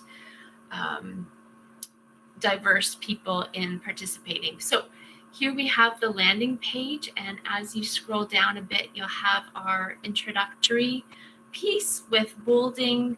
This is our big question, and this information that's in here should not be a surprise. It came to the board in at least one report, maybe two. So there's our landing information. Along the right-hand side, you have who's listening, and the whole committee is there with a contact. We have a new, is it called Reimagine at Hdsb has been created to receive emails on this project. And then, but we felt that we wanted to recognize the entire board as the sponsors for the project. And because we've all kind of collaborated on this. And then we have our key dates. You'll see we're hoping to launch next Friday, leaving it open for 1 month to May 23rd. And then with a short turnaround time to get the feedback to the board by June 1st. And we're confident we'll be able to do that because of the back-end analytics that the site does afford us. The life cycle you can see, and also a shout out to Min Yi on the opening page, and it has been checked with her how she wanted to be honored, and that's what's there. Okay, so then how do people get involved? And we have these interactive tools. Firstly, we have your ideas. And this is like the sticky notes thing. So I can go in and why don't I, let's see if I submit an idea. I'll try and make maybe somebody, what's your idea you want to put in here? Do your dog one, Tracy. Okay, pets should be allowed in schools. Okay, we'll just go with that one. Pets of all kinds. Oops, if only I could spell. Okay, so add an idea. And then, do you see that?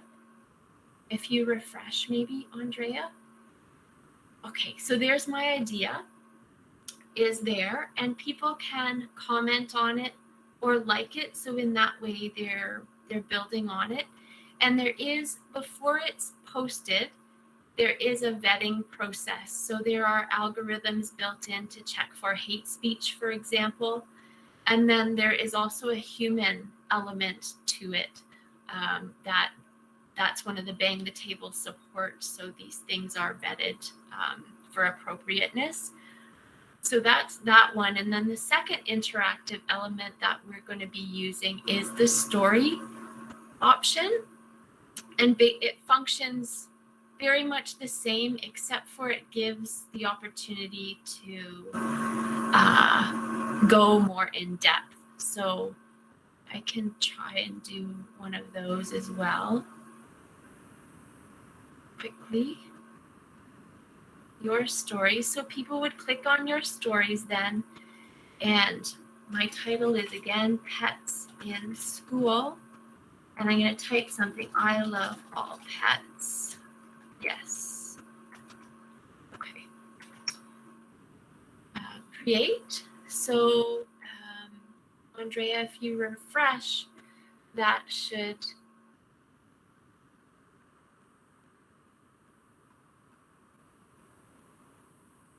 Did you refresh?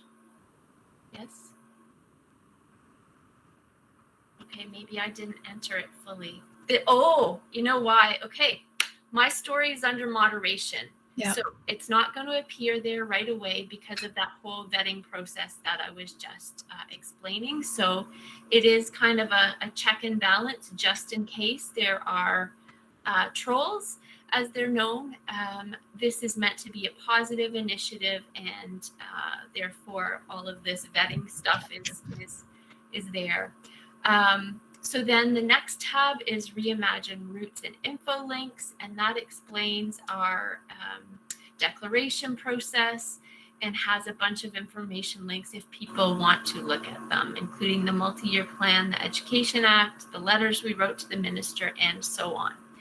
And then the last tab is the Reimagine Declaration, which is there. And you'll remember when we passed it one of the things we talked about was this idea that people could sign on if they wanted to. So this is an opportunity for somebody to sign on and leave their feedback.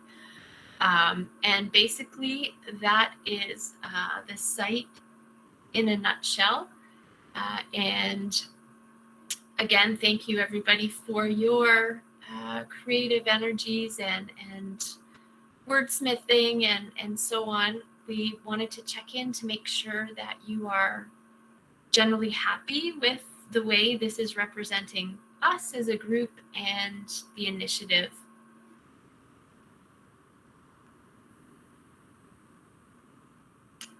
And so, do I hear springtime crickets, I believe? We can. I know it's because you're with your screen off, jumping up and down and overjoyed. But if you're not, please feel free to either put additional comments into that Google Doc or send us an email, and we'll do our very, very best to incorporate everything before we get to launch. Okay, so over to Leah for the comms plan. Okay. First of all, you guys, Tracy and Andrea, did with staff the largest part of this. This is them. Well, we had, they did so much. So thank you for this. Communications. I think we need to recognize the communications department, who's been really an integral part of supporting this part of it. Scott, Marnie, Andrew, Jason, Heather, Rita. I hope I have all those persons. I believe, Tracy, did we share out the communications plan with everybody? Because what I'll do is I'll just highlight the big pieces that are important to note, which is the timeline, because it's coming soon. We're having a pre-launch of communications the week of April 11th. And that would look like a coming soon promo. But our real launch is April 22nd, and this would close May 23rd. And it's really important that you be aware of this timeline, because you're part of the communication strategy in terms of helping us get it out to community, parents, staff, OBSPA, Ontario Boards of Education, the minister, whatever. Communications has been involved with this project because I think you would have heard at an earlier meeting that they are also evaluating this vendor as a potential, or this way of obtaining information from the community. And so they were very involved in creating our website domain and the email address as reimagine@hdsb.ca, because folks, after this event, they're gonna keep this to see how after they hear how we evaluate it, this might be something that continues in the future. In terms of what you can expect to see, there'll be some social media graphics that you can use on your own personal communications and social media. You will see some a slider on the website. So this piece will be reminded to anybody who visits Halton District School Board. You'll have the social media pieces where you're going to be able to hashtag Reimagine Forward. The staff will do a news release. We'll see these dates of this event on the Halton District School Board calendar. There will be school messenger emails sent out to all parents and guardians. And the social media promo, Instagram, Twitter, Facebook, inviting student involvement here. We certainly want the students to, student trustees and the student senate to own a piece of this and share it out on their communications. The staff have kindly offered social media paid ads. So this piece of what we're doing will go beyond Halton District School Board. So we hope to garner attention across the province, hopefully. I know that we'll be able to, this will be promoted to all the principals and vice principals through our associate director. And finally, we'll be able to promote this at our May 4th board meeting. So if that's a pretty quick rundown, but there's lots of support that will be going into this piece. And I believe I'm handing it over to, unless there's any questions on the communication strategy. No, I'm handing it over to, I believe, Joanna, who's going to talk about All right. something else. I forget. Well, thank you. I think you can tell we're very excited about this initiative. It's a great opportunity to connect with our Hdsb stakeholders and an opportunity to reach beyond. When I gave a heads up about this at my super council earlier this year, there was considerable excitement, and people could, envision involving other people that they know who are interested in education and what happens in public education, and bringing them on board to share some ideas. We are looking to get some really good, constructive feedback, input, insights, sharing of what others are doing or what others have experienced, and where that can take us with public education in the near future. And so it's important to connect with literally anybody who is interested in furthering public education. So, in the past, my Oakville trustees and I had held Oakville Super Councils. We can call it that, or we can call it a town hall or whatever, because this really does lend itself to going beyond just the Hdsb family.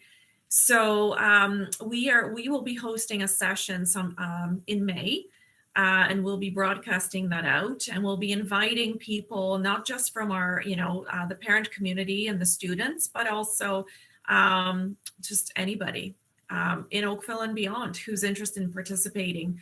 And while this, of course, will be available through the platform online, many people like to get together and share and discuss, and that kind of sharing and discussion breeds and generates more ideas, and people can build onto each other's thoughts and recommendations. So we think having something in person is of value. So you might want to consider the same, and we'll share our dates. And if Oakville residents can't join the Oakville session, perhaps they can join another one, and the same goes for your areas. I kind of see this like our Education Action 3.0, in that we are it's a trustee-led initiative, and it's looking for consultation and public engagement in however people like to do it, whether it's through communicating with us through a Zoom meeting or through their online platform. Anyway, so that's what's in the works, and we'll be sharing more info with you as it's comes to be formulated. Thank you.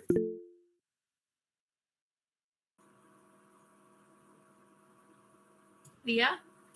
So one of the questions I had, and I wondered, and I would love to hear from the trustees around the table, whether we should do it like the Education Action, divided up by municipality, or do people want to do it with their wards, or do they want to do like one big one? Because it's such a short timeline between the launch and the end, and lots is happening in that time, what would be convenient or helpful to trustees who would like to see something be done in their community?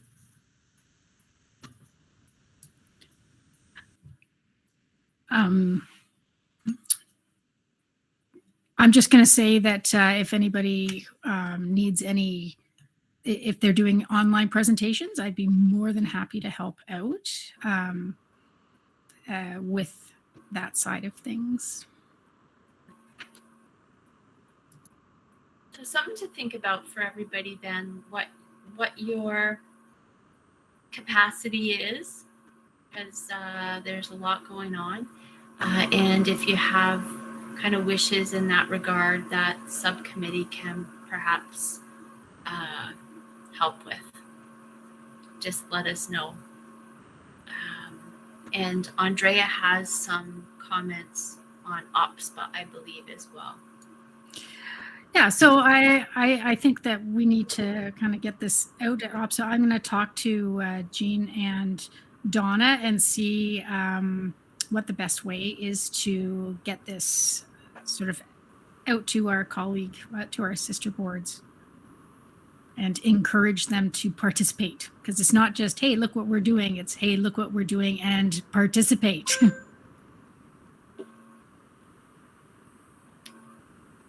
Awesome. And I think if any trustees are part of committees like SEAC, for example, if you would be willing to kind of share the social media and or promotional stuff when it's ready, that would be great. And I think that takes us to the end of that piece. Are there any questions, or are people feeling, well, you're feeling tired, but also positive? Like we're in a good place?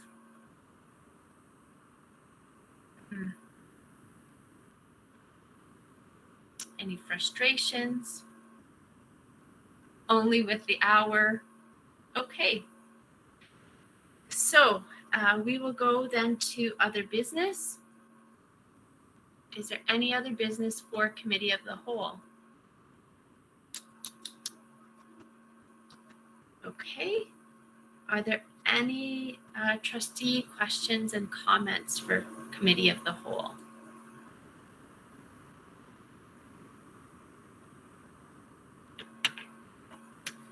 Okay, well, I have a question or a comment, and that is I want to recognize that this is Gail's Swan Song Committee of the Whole meeting, and congratulate you on a wonderful, wonderful, wonderful career, and thank you very, very much for the support that you've given to me as an individual and certainly the group in terms of this committee. And this is by no means the last goodbye, because we have board and all things that happen before and after.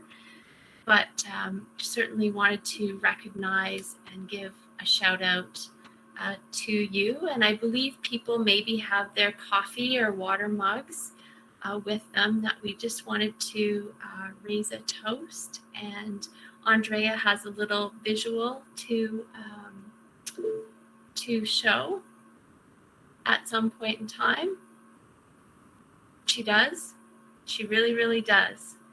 And what it is, it just speaks to how electric your energy has. You ready? Okay. And then we can, yay. So here we are at the end of a marathon meeting, and really just wanted to, you've been with us through the short and the long, and just really wanted to pay tribute to you, Gail. Here's to you.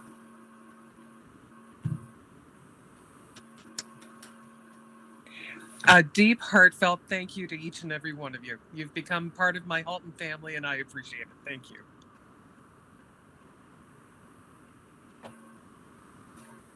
Yes. Absolutely. And on that note, I believe our agenda and ourselves perhaps are exhausted, so we will call the meeting to a close with gratitude and great celebration for Gail and for all of the work that everybody's done. Thank you so much. Have a great night. We'll see you soon. This meeting is definitely adjourned.